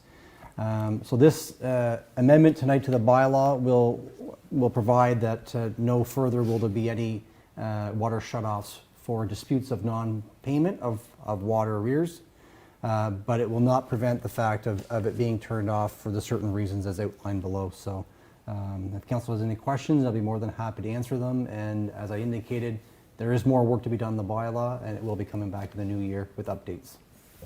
Okay, any comments, questions, concerns from council on this? Go ahead, Councilor Sorry, Mellon. okay, when I read this, Shannon, the first thing that jumped out at me was, okay, the landlord can request the water be shut off under the three criteria here. But if there's gonna be more work done on it, because to leave it open-ended to complete repairs or to renovate a building without saying what that time frame, I can request the water be shut off and then wait a week and before I request it turn back on. Because the landlord would have to request it to be turned back on right afterwards. Correct. So I think that has to be worked in there somewhere. We can't just leave this open-ended that they say, yeah, you can shut the water off, but when you can turn it back on. Because we'll be getting all sorts of calls from tenants saying, I have no water, the landlord requested to turn it off, you guys shut it off, and it's been a week. It should be, I don't know what kind of repairs, like, an hourly, what. Even if they notify the tenant, there's no time frame for how long it can be shut off. sitting here the way I read it. So I think I would be a lot more comfortable if that was in there, you know, to complete repairs, 12 hours, to renovate a building, or, you know, especially if the tenant's living in the building when the repairs are done or the renovations are done. It's a real gray area, you know. My Comments? opinion. Yeah, through you, Mayor. We can definitely add, I'll talk to our solicitor to add some sort of a wording, you know, in a timely manner, or specify what that time duration will be. Yeah, because I think we'll be getting the calls if the water's turned off and left off for any length of time. You know, and the landlord doesn't request it to come back on. They ask us to shut them off on Thursday and don't call us till Monday to turn it back on. We gotta be careful there, that's all I'm. Okay. Any further comments, Councilor Wells? Well, I agree with Councilor Mellon on that, but to a certain extent, if they're doing a full renovation and they're putting a new kitchen in, and like there's certain things there, you know, as a supplier of water and council, you gotta hope like 99% of the landlords are, if they're requesting a shut off, especially because we're not shutting water off for if bills are unpaid. Correct. We're just shutting off for construction purposes. So it doesn't matter to me whether you go in there and say 12 hours or whatever, but it's kind of, you would think the landlord and tenant would have a thing, because we're not talking about shutting water off because of money. The bills aren't being paid. We're talking about construction and stuff. So to put that in there, I guess it doesn't matter whether it's in there or not, but I don't think it's really necessary. Why would a landlord, because we're only shutting the water off, if someone comes back and says, well, it's construction, I'm sure there's going to be probably maybe the odd occasion, but I'm good with it going in. I'm just saying I don't think it's something that's really, really necessary. I kind of like this, everything on it, but anyways, that's just my little opinion on it. I'll make a comment. I think, Councilor Mellon, you bring up a good point. The paragraph before, though, the owner must provide tenants with notice, so that's a key part of that. So if the tenants know the water's going to be shut off, the landlord's going to have to give them notice of why. And you're right. Somebody said, well, we're going to repair forever. Well, the tenant phones here and says, they're not repairing nothing. They just shut my water off because of another dispute. Then we will have something to work with. Right now, we have nothing. But you bring up a point. I think we should at least have the legal look at it, but I think there's enough in it to at least pass this right now and see if there's holes. And one thing we're good at, we can fill holes as we go along. Every once in a while you think you got a perfect bylaw, but there's never... The unscrupulous person will always find a way to get around something, and and I'm not putting any landlord in that boat, because it is a relationship that can be challenging at times. But I think what's here is a good start, and if something develops that we need to get a little fussier, I will concur that we need to tighten up the ship, and there's no doubt about it. I can live with what you're saying, and that's fine. My thinking was, 99.9% of the landlord-tenant agreement or relationships are going to be good. It's just there's going to be, sooner or later, there's going to be one sour relationship where would they do it for spite, whatever. I just don't want to get in that. That's all I'm, I don't want. If there was some kind of mechanism in there or wording in there that, a reasonable amount of time or something. But I'm good with it. I can pass it the way it is. Yeah, and as I suggest, we pass it the way it is unless other councilors have challenges. See how it goes. There's going to be other parts that have to come back anyway, and if we learn something new, then we can alter it as we go along. Any comments from this side? Okay. I think what, the basis of this is that we municipality don't want to get involved in that relationship. If there's a, you know, if there's a delinquent account and the owners know that we have that power to put it on tax bills, and it's their relationship with the tenant, and we do not I, as mayor, do not want a call from a tenant, whether it's Morrisburg or Iroquois, that my water's getting cut off, and as much as I understand they didn't pay the bill, they're gonna go, we are gonna do that cut that service off, and there's other ways of dealing with that taking somebody's water away. It's something that everybody has to have if they're gonna live in any kind of unit, so. Any further comments? Seeing none, all heard the motion, those in favor, opposed if any, motion carries.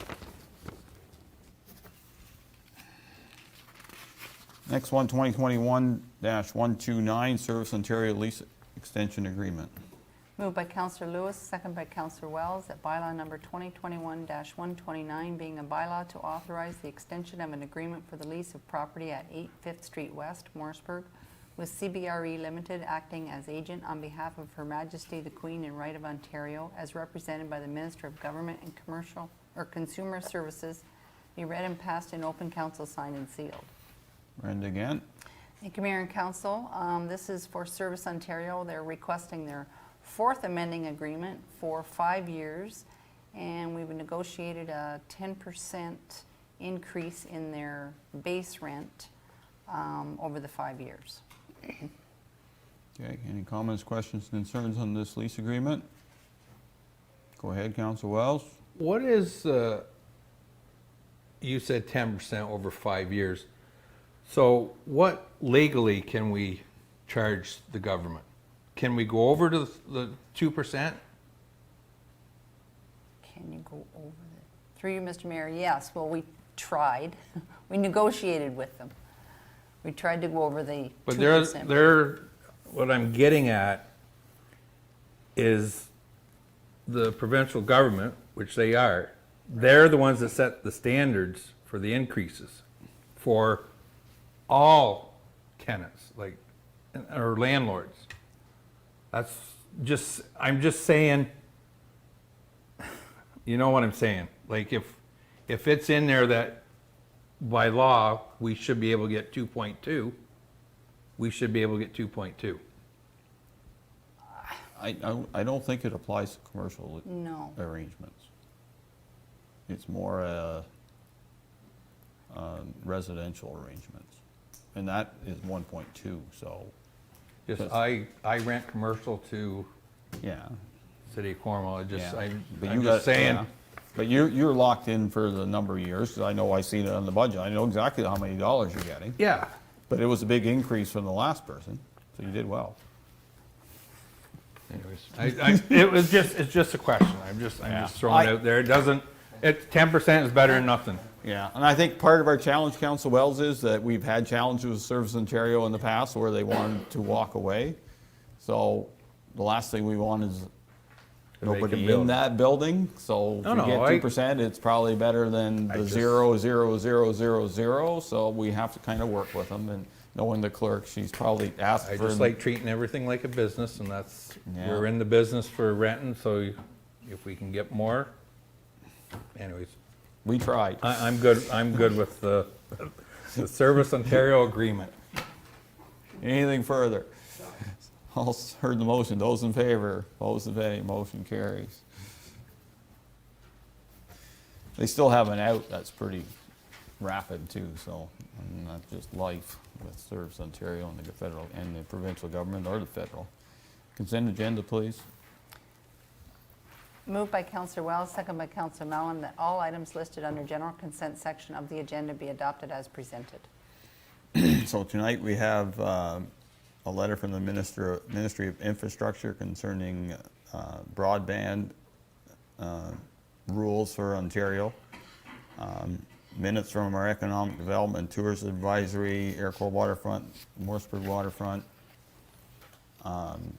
Building and Bylaw Monthly Statistics, a drainage update, key information report on Recreation Master Plan, key information report on outdoor minor hockey game, accessibility plan, fleet repairs, archivist report, I think I said that right, and a key information report on 2021 Christmas closure. All are in motion, those in favor, opposed to any, motion carries. Boards, committees, discussion items. County Council's number one. Council didn't have a meeting per se, but we did have a budget meeting last week.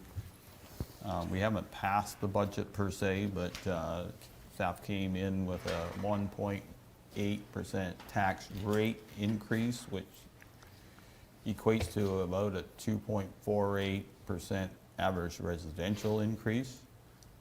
We tweaked it a little bit as county council, but we didn't do any major tweaking. I don't want to really go into the list of pros and cons or what came in, what came out. Because it hasn't technically been passed. There was a decision by council to wait till January 20th meeting to review the budget again. If there's any issues or concerns, excuse me, and set the direction to finance on tax rate. We did have a debate on pushing it faster, but in the end, we got to 2 o'clock and it was about time for us to do something else, and that's where we left it. So I don't see things changing. We're still following the 4-year road plan, which involves a significant amount of roads in South Dundas at this time. A few the usual purchases of equipment, including 2 new trucks under COVID funding. Counties used all their COVID funding up right to the last drop, so you can talk to the treasurer there and how they did it, but literally at $1.8 million and it all disappeared in this budget. So a few new hires. One of note was forestry technician for 1 year, paid by modernization funding. So we'll see where it goes. A few dollars extra for the Morrisburg streetscape to clean it up. And if I was going to list off the roads off the top of my head that are going to get done this year, it's County Road 1 a little bit north of Iroquois, 16, 41 to 18. No, not Hulbert Road to the end, I'm sorry. It's not on the list yet. We didn't discuss now needs roads, okay? So the county's got an extra $1 million, a little over $1 million in Ontario Community Infrastructure funding. We did receive a few dollars more too, so everybody got more. That's not part of this budget, so staff are going to go back to see what they can add. County Road 7, 2 pieces are done for sure. Microsurfacing on County Road 31. We did try to get all 7 done, but that hasn't been passed by council yet. But it's a decent budget. We did add in one thing that wasn't in the past, and Ron McDonald House that's at near Chio in the city of Ottawa requested funding for a new build, and council committed this term for $50,000. It's $250,000 over 5 years. Now next council will make a change on that, but we're putting $50,000 in the pot to get it going anyway. We'll see where it goes. So it was a good day. I think we did fairly well. I know, considering we spent $65 million in 5 hours, that was pretty good. I don't think we can spend, what is it, 12 or? Yeah. Yeah. We'll take 2 days to do it. So sometimes it's part of the presentation, and I'm not knocking the counties for how they present it, but it's just, don't get into the weeds. And sometimes councils get into weeds. I'm not saying we do. Well, we do once in a while. But you know, there's no discussion about nitpicking the roads budget or nitpicking this, and I'm not saying we shouldn't, but it flowed better. Some can sell it well, correct? Yeah. some don't do a very good job of selling it, and then you spend more time than you need, so. But overall, when staff come in at that kind of rate, it's hard to knock what they've done. You're not working to knock it down from 5 or 6 or 7 or 8 or something like that. You're only saying, well, they're at 2.5. What are you gonna do when inflation's at 4.5? So that's, so, We did approve the rural school symposium. yes, too. that was an extra they put in. So we're, what day, February 3rd, 3rd. yeah. So You there'd be can a- discuss that. Oh, Go there'd ahead. be a rural school symposium. So there will be 3 presenters and a keynote speaker, all facilitated by Eric Lockhart. And the goal is to get a representative from every municipality, rural municipality in Ontario.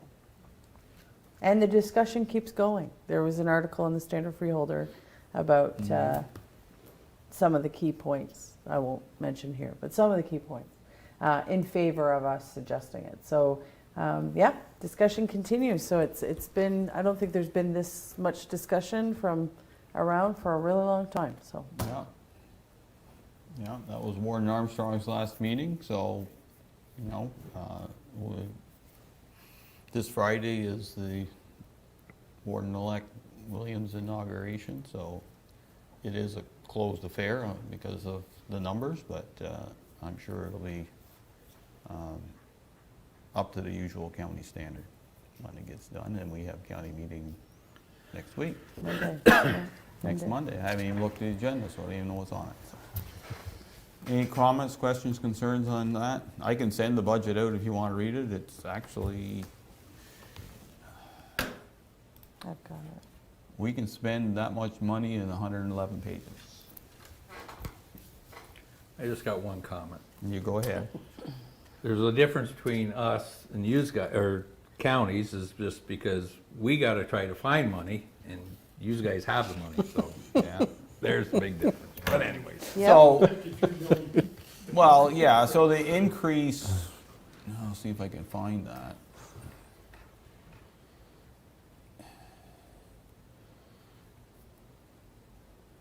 Trying to figure out the assessment increase. Where the counties win, there are some municipalities have grown, and some of it's commercial, but you take South Stormont.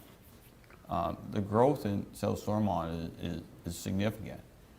And, you know, we are having growth, but nothing like that.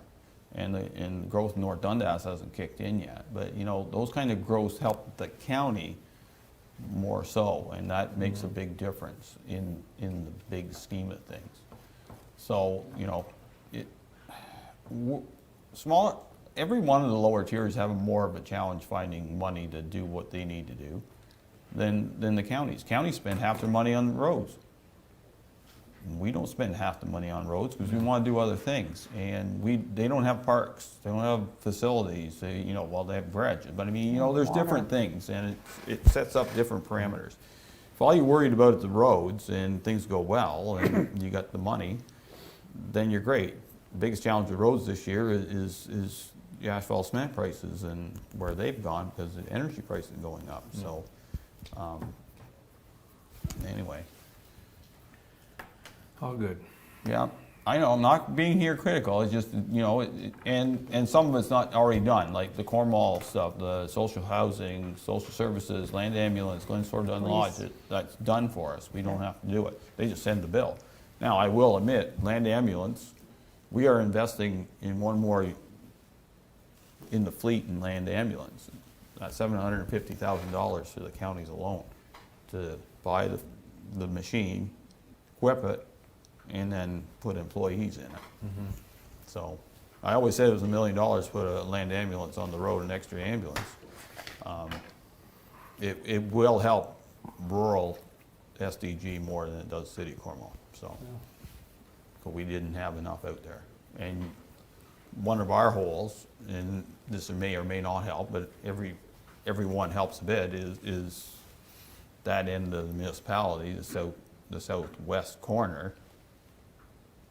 If there's nobody in the Morrisburg station and it all drops off in the Williamsburg, and there's somebody sitting in Williamsburg, it's a long way to go to almost Cardinal for for a major, you know, a level 1 or 2, and whereas if you're in the city, their time's only 6 minutes. That's the average. But that's just the advantage of having the garage sitting in the city instead of out here. So they do their best, and I will give Warden Armstrong and Councilor Armstrong a lot of credit for pushing that file forward at Joint Liaison Service Committee, for sure.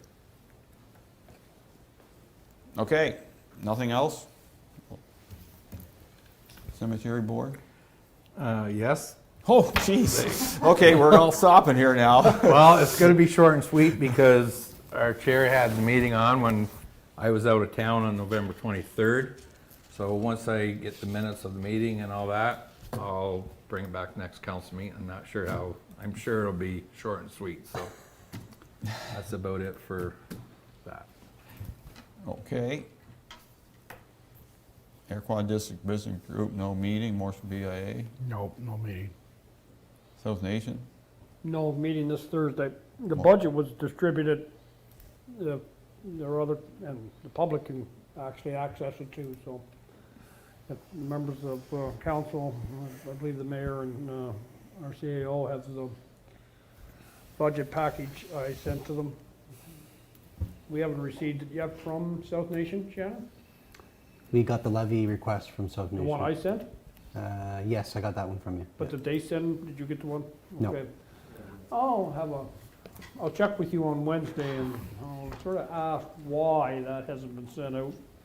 Hard to review and comment if you don't review. They don't really want comments. Yeah, the only thing I've got is the 2022 levy, and that's just for our levy payment. That was it. Okay, you can take that up on Thursday. Morrison Waterfront. Meeting tomorrow night. Air Quad Waterfront had a meeting. Their minutes will be forthcoming on our next council meeting. It was mainly a planning session for next year. Some good ideas came out. South Branch. South Branch. Oh, sorry, South no, Branch. no, I was reading, no, we don't have a meeting, we did have a meeting. I didn't fall asleep, really, I didn't. Carmen House. Believe it or not, tomorrow afternoon. Good. Dundas County Archives, no meeting. Tourism Advisory. Yeah, we had a quick meeting which we will discuss in D. Okay. Economic Development. The only thing, we're off for December, but we did have the 13 Ways with Doug Griffith. I do believe you participated, I did listen to Mayor it, yeah. Byveld. And I thought it was really good. Fabulous participation, had lots of people on the phone, and I would like to see him physically come to South Dundas. There was some eye-opening discussion, and I thought it was good. I don't know, how did you find it? Yeah, I think you can expand on it, though. Yeah. You know, I'm sitting there, a lot of us probably sitting there with our tongue tied a bit, because you really don't want to be the first one to say Yeah. that. So that's what we do. Yeah, it was good, though. Doctor Advisory. Yeah, actually, we did have a meeting, December 1st, I think it was. Was it December 1st? With the Rideau St. Lawrence Family Health Team. So we are encouraging them to actually do a presentation to council. For council's, for council's discussion. That'd be good. Okay. Key information report and bids and tenders.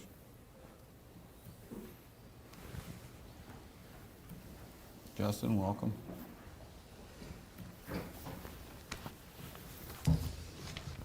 Good evening, Mayor and Council. Thank you for having me.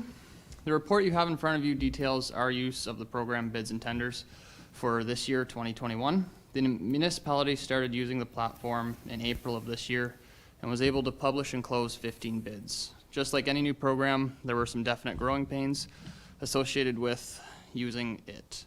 Staff feel they are now have a good handle on the program since most users have been able to publish and post multiple bids. Staff are currently working on implementing standard documents. This will essentially make posting a tender as easy as changing some text items within standard templates. Once there are multiple tenders placed on the platform, staff will have a generous library to pull from, which will speed up the time it takes to place a bid up. Staff have also consulted with some local plan takers for opportunities that were posted to bids and tenders. Most have been in agreement with the above remarks, stating that there was a definite learning curve at the beginning, but like anything new, now they're more comfortable using it. Some local contractors have even gotten together to teach each other how to use the program. So that's some of our local construction companies. Staff believe that the link provided in the report will be beneficial to any new plan taker hoping to place a bid in the future. The municipality also has the option of providing an information session to local suppliers wishing to gain more knowledge, should that be required. There was a concern of a lack of bids from some tenders. Staff believe a lot of that can be contributed to the current market. Talking with local contractors, they are all extremely busy and are having to choose which jobs they want to place bids on and take on. Some contractors have stated that there has never been this much construction in this area. Other contributing factors that could result in a lack of bids is the difficult task of ensuring what is bid can actually be supplied. It's no secret COVID has had negative impacts on shipping availability for pretty well everything across the board. Staff feel that using bids and tenders is not only a time-saving tool for the municipality, but also a collaboration tool. Using the system allows any approved member to access the documents on the portal. This is especially beneficial for admin staff when reviewing documents. They have the ability to access all uploaded insurance requirements and contact information for all suppliers. From a supplier's perspective, this is also helpful when there are multiple people working on a project. If a registered supplier has more than one contact, they're able to put them all on the notification list. So if we have any changes made, any addendums put up, any changes in closing time, it gets notified to all members per company. So larger companies that do have a lot of collaboration, maybe multiple offices, it's a lot easier for them to work with. As far as costs is concerned, the municipality does not have to pay any fees for the system. All fees are paid by suppliers as outlined in the report. If there is a local company that is interested in viewing the work posted to bids and tenders, but is unsure if they want to place a bid, they can access the documents free of charge to see the scope of work. From there, if the company feels like placing a bid, then they have the option of paying, but they do have the option of going and viewing all documents uploaded without having to be registered or pay for it. That traffic is not tracked on bids and tenders. Only the plan takers that pay are tracked, so we don't have information on that. If any member of council has any questions, I'd be happy to answer them at this time. Okay. Councilor Wells? No, I love bid and tenders. I've used them for years, and there's several other ones out there, but bid and tenders I have no issue with them, and I think it's good for the municipality to not only use our newspapers and that, but this can reach out, because a lot of companies that are old school, that read papers and all that, are starting to go to this system and that. So no, I think it's a great thing, Justin. Councilor Mellon? Yeah, I mean, you know, a lot of this is definitely a benefit to the larger, you know, companies in the cities. Some of our local Is there a word like that? Is that a new one? Yeah, yeah. Me with a tooth out of my head. Some of the local companies, the smaller companies, and they're the ones that we're going to get the best, you know, bang for the buck, in my opinion, out of. I think there is some issues with the growing pains and the transition in it. I like that idea, I guess, if we're going to stay with this, to have an information session and reach out aggressively to the contractors, all contractors, to try and get as much interest, get them to look at this. How many tenders we get, you know, submitted, a lot of that dependent on, as we can tell this year, on the one drain.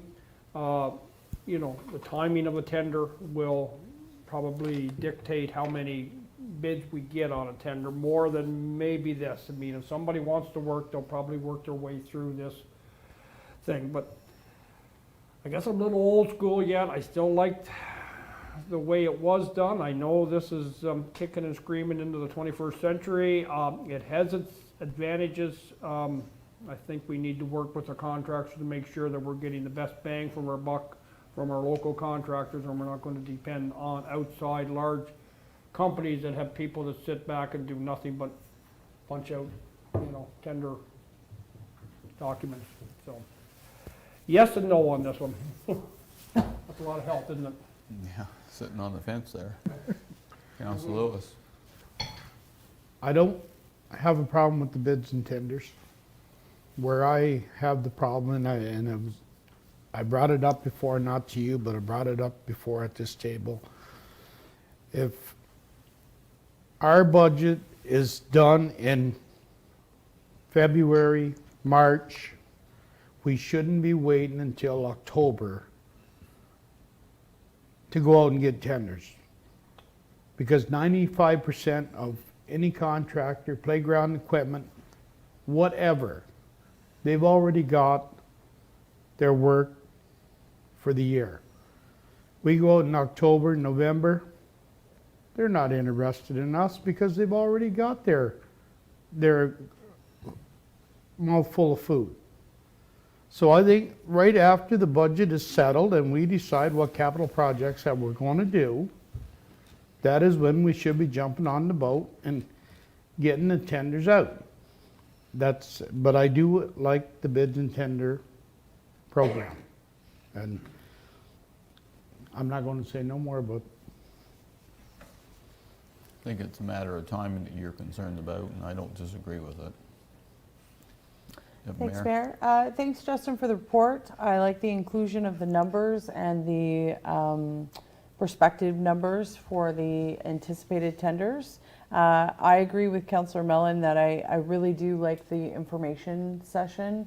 Even if you capture one company that maybe found it overwhelming or whatever the deal is, and then comes and sees that it's fairly easy.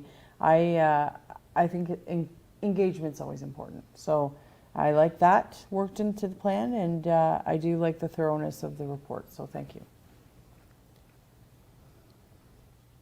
I'm like Councillor Mellon. I wouldn't say I'm old school, but I mean, I don't want barriers to those who want to bid on our projects.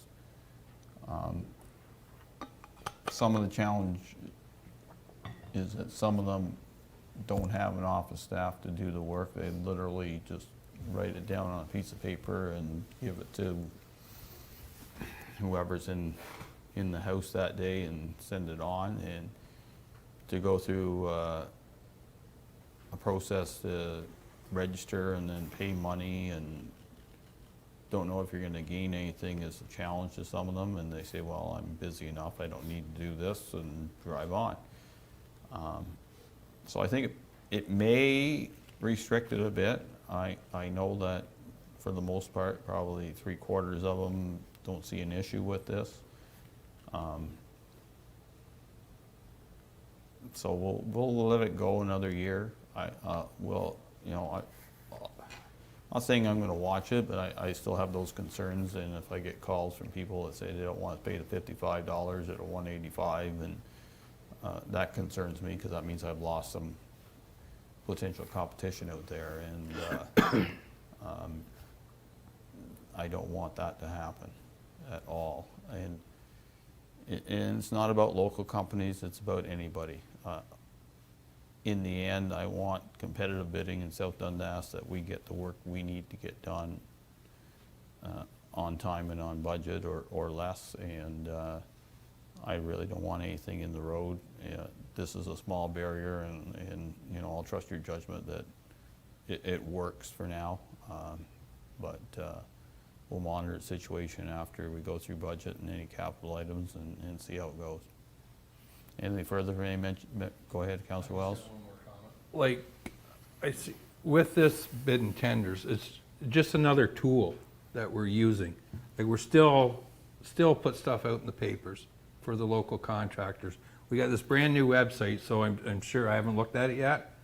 I'm sure it's gonna be easy to use as a contractor. If someone wanna go on, boom, it's right there.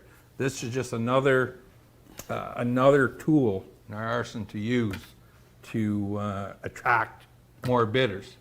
So I think it's a good thing, but I'm old school. I still like opening a paper.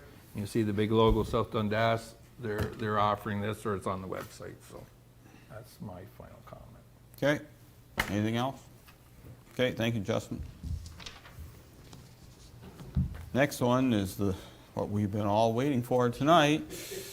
I'm saying that very facetiously because I think this is something. Well, Good to I go. think, I'm glad that it's good to go. I'm glad that we've gotten to where we've gotten to in this actually relatively short period of time. Right, Kaylin? Yes, thank you, Mr. Mayor. Because we basically sprung it on you and said, get her done, so away we go. So this is one collaboration that did work between us and the counties, I will say that. But we still led it to where we need to leave it, and so go ahead. Thank you very much. So very exciting. So this morning at about 8:05, we launched our brand new South Dundas website. So this has been the culmination of about 5-6 months worth of work. As you guys know from previous reports, it was a lot quicker time frame and a lot less expensive because of the collaboration that we did. But under that collaboration, we put together a committee with staff members and with our deputy mayor. And the committee felt that we really wanted to make it our own. So yes, we're still using the templates from the counties, which are also seen on North Dundas and North Stormont. But through a visual and style and color, we've really made it South Dundas's site. So a few key features I'll go through. I'm not going to go through too extensively in the site, but basically we have our navigation menu up here in the corner, 4 main menu items, and then popular links. It's very easy to navigate. This banner here on the front page, that'll rotate throughout the year with whatever important topic we've got going on at the time. And then we've got our 6 hot buttons. These are our popular services. So these are just one click. We know from our Google Analytics that these are the ones that people are always looking for, and they get the most traffic out of any other pages on the site.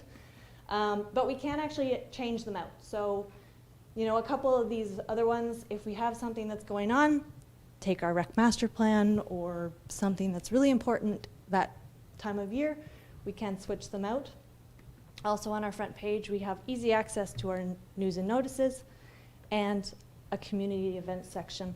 What's really nice about this, and this was something that the committee was very firm on, is that when you go into the community events, you can actually add your own. So any community groups, any volunteers, whatever it might be, can go in, add their event, and it goes right to me, and I see it, and we get it up online. So we're hoping to create a bit of a hub where people can come, submit their event, and we'll see everything that's going on in South Dundas with, on the front page, the 4 latest events going on.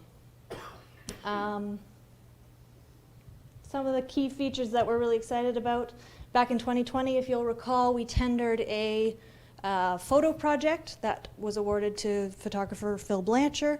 So on every single page, we have a photo that features the beauty of South Dundas. So residents are able to kind of see some really beautiful shots from all different seasons from around the community. So not much else to say here.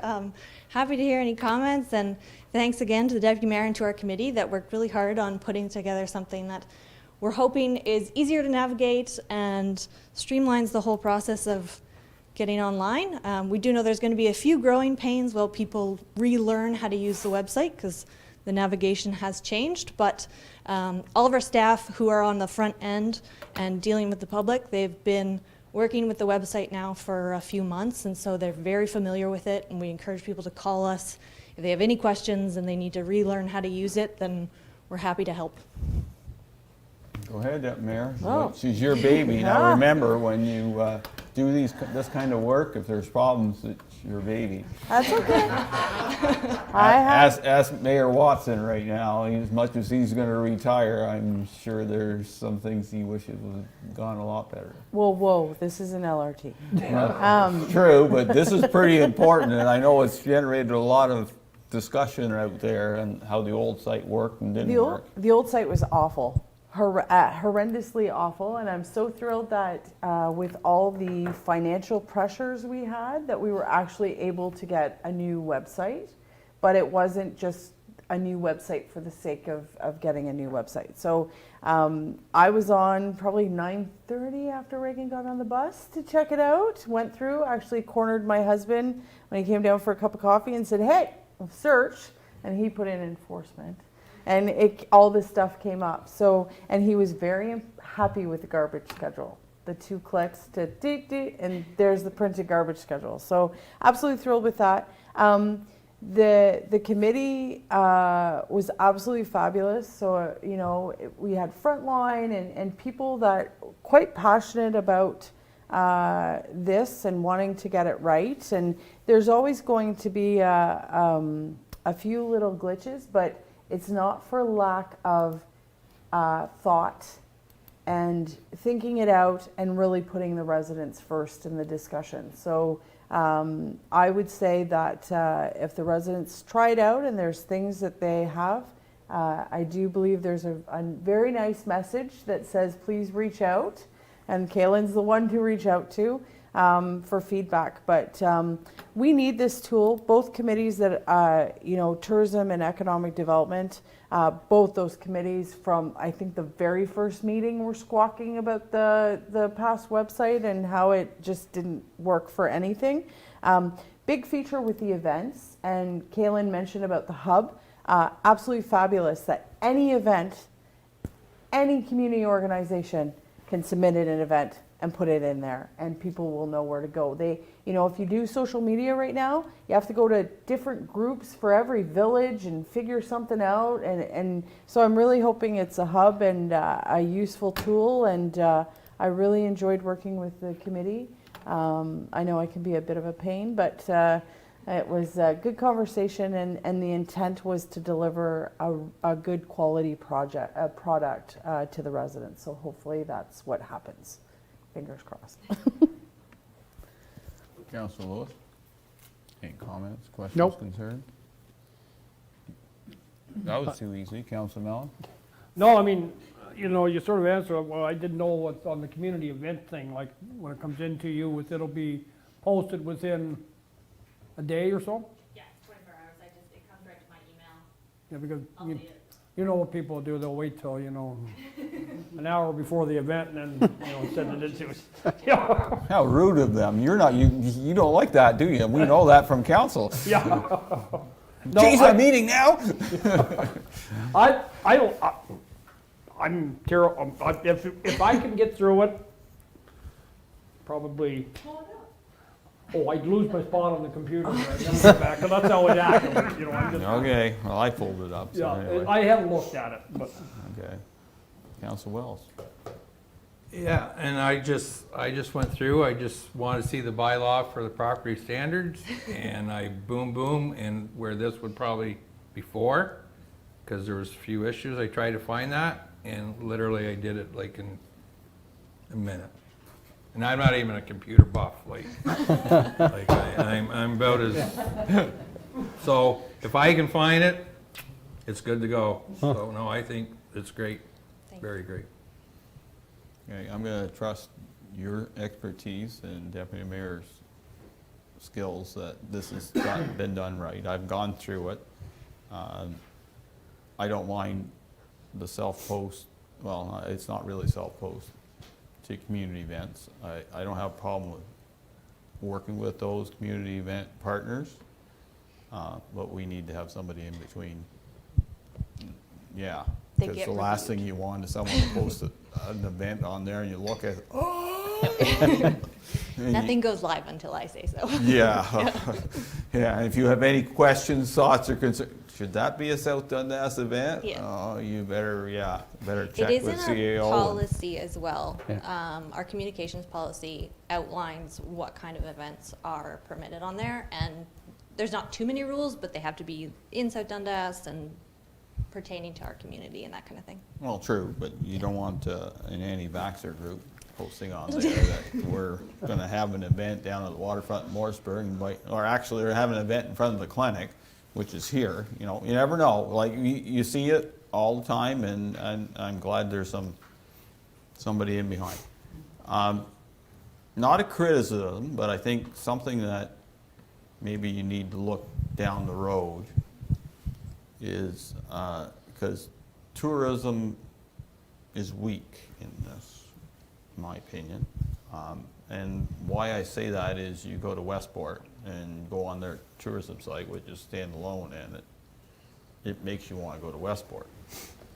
You only do it once, but you've gone, but it made me go, right? So we need that kind of site to bring people here.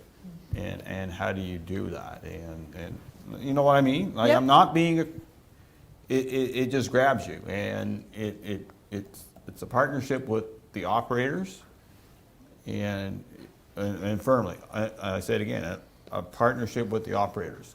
We're not gonna do all the work and they gain all the benefits. I disagree with that wholeheartedly. I think it's a cooperation of two. I know we had nothing before, and we've worked a long way to get to where we're getting with tourism. And the same with economic development. I'm not saying it needs to be standalone, but it really, you know, if somebody is looking for an opportunity in business or whatever, it's really got to grab them, because you only got 2 seconds and they'll go, well, this looks poor, I'm going to go North Dundas. And if they wow you, then all of a sudden you've lost that customer, and same with tourism. So other than that, from a resident point of view, like having those key things up is perfect.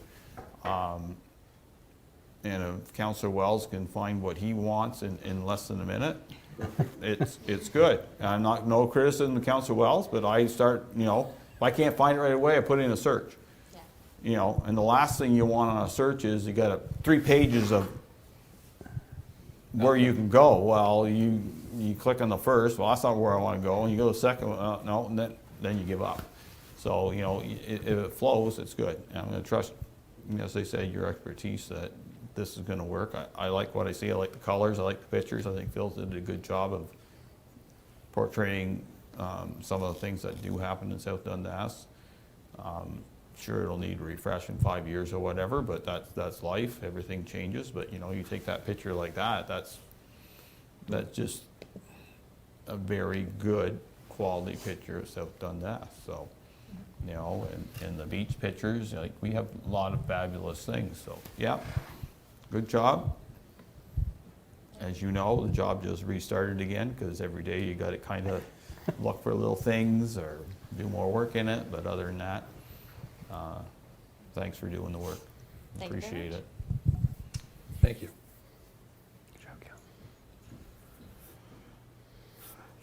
So with that, we have one more, the South Dundas Tourism Advisory Committee minutes from December 7th, a new location for the pop-up shop.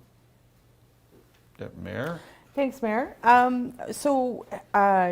The whole nature of the pop-up shops is actually they're movable.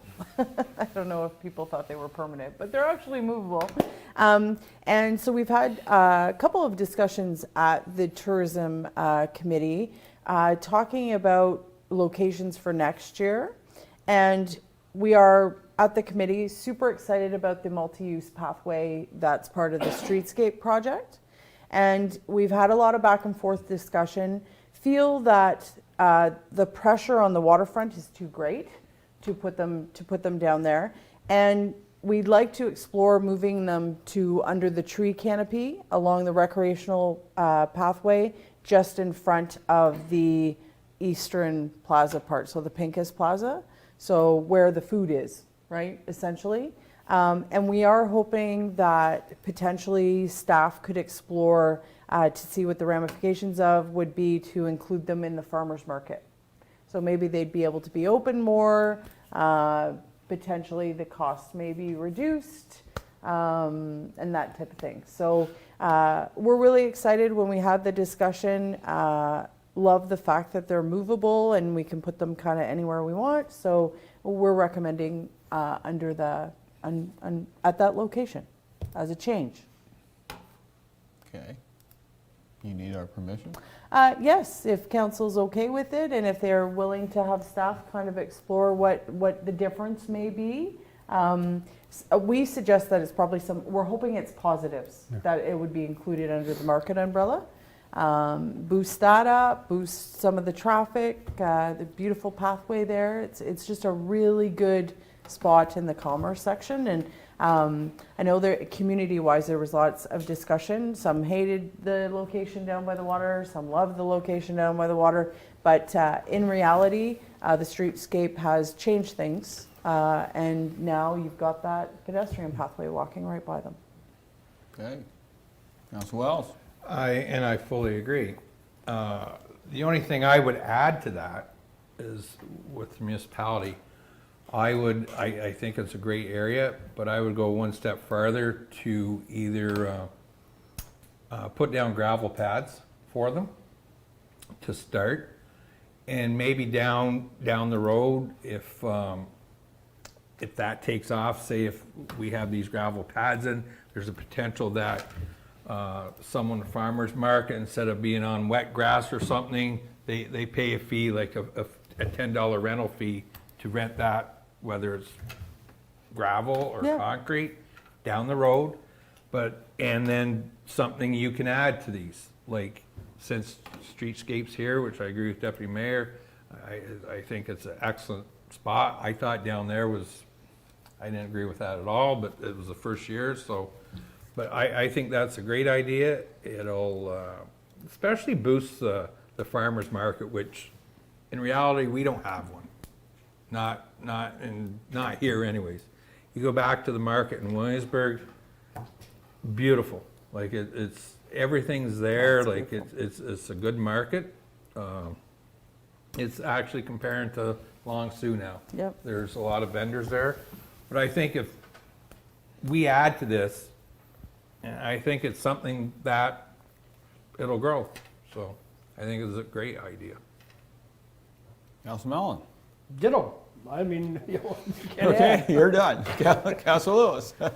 I think they'd be better back here, as I call it, the green belt, because I didn't get a lot of compliments from whenever they were down here. They were more of an eyesore than they were anything. They were in the road, you couldn't see the water. And I think the green belt would be the key spot for them. Oh, excuse me. I get to say something. Oh, You don't sorry. need to say anything I was going to more. go my turn. Your turn is done. You had your piece. Alrighty Unless then. everybody disagrees, so I don't think that's going to happen. I concur with the council that, and the advisory committee that that's an excellent place for them. There's been a lot of dreams of what we wanted to do in there. Never have happened. Traffic on the streetscape, and considering you have one of the biggest draws in Morrisburg, or I say one of the biggest, and is Tim Hortons, because everybody wants to go for their coffee. Yeah. When they pull out, they can say, there's something there, why don't we go there? And, you know, the other biggest draw is McEwen Corner, and unfortunately people you need to kind of get people from there to there, but I mean, you got to start. Hopefully, the vendors will see that as an opportunity and utilize it. I agree with Councilor Wells, like we really don't have a farmer's market. Maybe there are some reasons for that. We have a very good vendor just up the road here that, you know, they don't need to set up here because people are more than willing to drive the minute or two down the road, and they've done an excellent job. Certainly came here with experience, and I know that the in-laws that run that really have given them a big boost. But that being said, yeah, I don't have an issue with it. Let's put them there, and you know, as Councilor Wells said, maybe we have to kind of make sure that the path is good and solid and works, and let's go. The only thing I would add is if staff can look at maybe expansion of the days, so we're not competing with Williamsburg, but we're offering an alternative for during the week, right? The Friday, the Thursday, you know, different days during the summertime, I think would be good. Because the pop-up shops, you think farmer's market, but you also, there are some makers out there that can't get their own shop, but they can have more of a, you know, more of a semi-permanent kind of spot where people can find them, so it's kind of a thought. Just one more comment.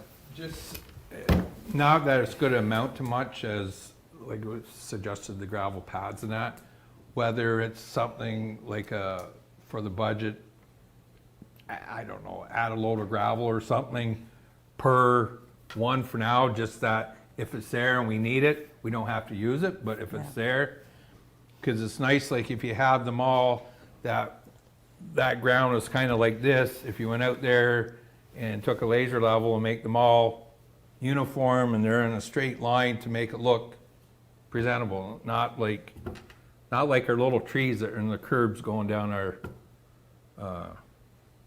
Treescape? no, Oh. our mall. Oh. Like, you know what I'm saying? Like, Oh, okay. you're looking at a bunch of little Yeah. nothing. But anyways, just something to put in there, a couple $1,000, so if we do need it, we can use it at our discretion, so. There you go. No further comments? We're good. Thank you. Okay, notice motion this evening, Madam Clerk? No, sir. Okay, ratification bylaw, please. Moved by Councillor Lewis, second by Deputy Mayor Gardner, that bylaw number 2021-130, being a bylaw to adopt, confirm, and ratify matters dealt with by resolution, be read and passed in open council, signed and sealed. All heard the motion, those in favor? Opposed, if any, motion carries. So before the clerk reads our last motion, I, on behalf of the municipality, and I will allow all councilors to say whatever they wish after this. We are going into the Christmas season, and I'd like to wish everyone a Merry Christmas and a prosperous New Year. This year wasn't as challenging as last year, and hopefully next year gets better, but things aren't looking good. But remember the reason for the season, and get together with your family the best you can. Enjoy life, because it can be short at times, and you know, treat everyone as best you can. Deputy Mayor? Thanks, Mayor. I just want to wish everyone Merry Christmas. I'm looking forward to hopefully 2022 being different and less COVID and more fun and doing all the things we enjoy doing. I'd also say reach out to those that are struggling during the Christmas season. It can be difficult for members of our community, and be kind and enjoy time with those that you love safely. Councilor Lewis? I would like to wish staff, employees, directors a very, very Merry Christmas and a very Happy New Year. And remember, New Year's Eve, don't drink and drive. Your life means a lot. And hopefully we'll have a very prosperous 2022. Councilor Mallon? Merry Christmas, everybody. I just hope everybody has a good time. You know, remember to be jolly and happy, and you know, if anybody needs my address to drop the presents off at my place, but it's fine, I'll give it to you later. But hope everybody has a good one. Take care. Councilor Wells? Same as me. I just want to wish everyone a Merry Christmas and a Happy New Year. And next year, 2022, I'm sure it's getting better. And when we're here, well, we won't be here next year, maybe at this time. But anyways, just Merry Christmas. Thought of that. That's right. Anyways, Merry Christmas to everyone. Thank you. Yeah, the residents of South Dundas will decide in 2022 the makeup of their council for 22 to 26. So I'd like to thank council for their efforts tonight. Another busy meeting. I'd like to thank all staff, those present and those in the background, for for doing the work you do, and certainly we do appreciate all the things you do during the year and hopefully through the next year. And I'd like to thank all the residents that have participated tonight in South Dundas democracy. Madam Clerk?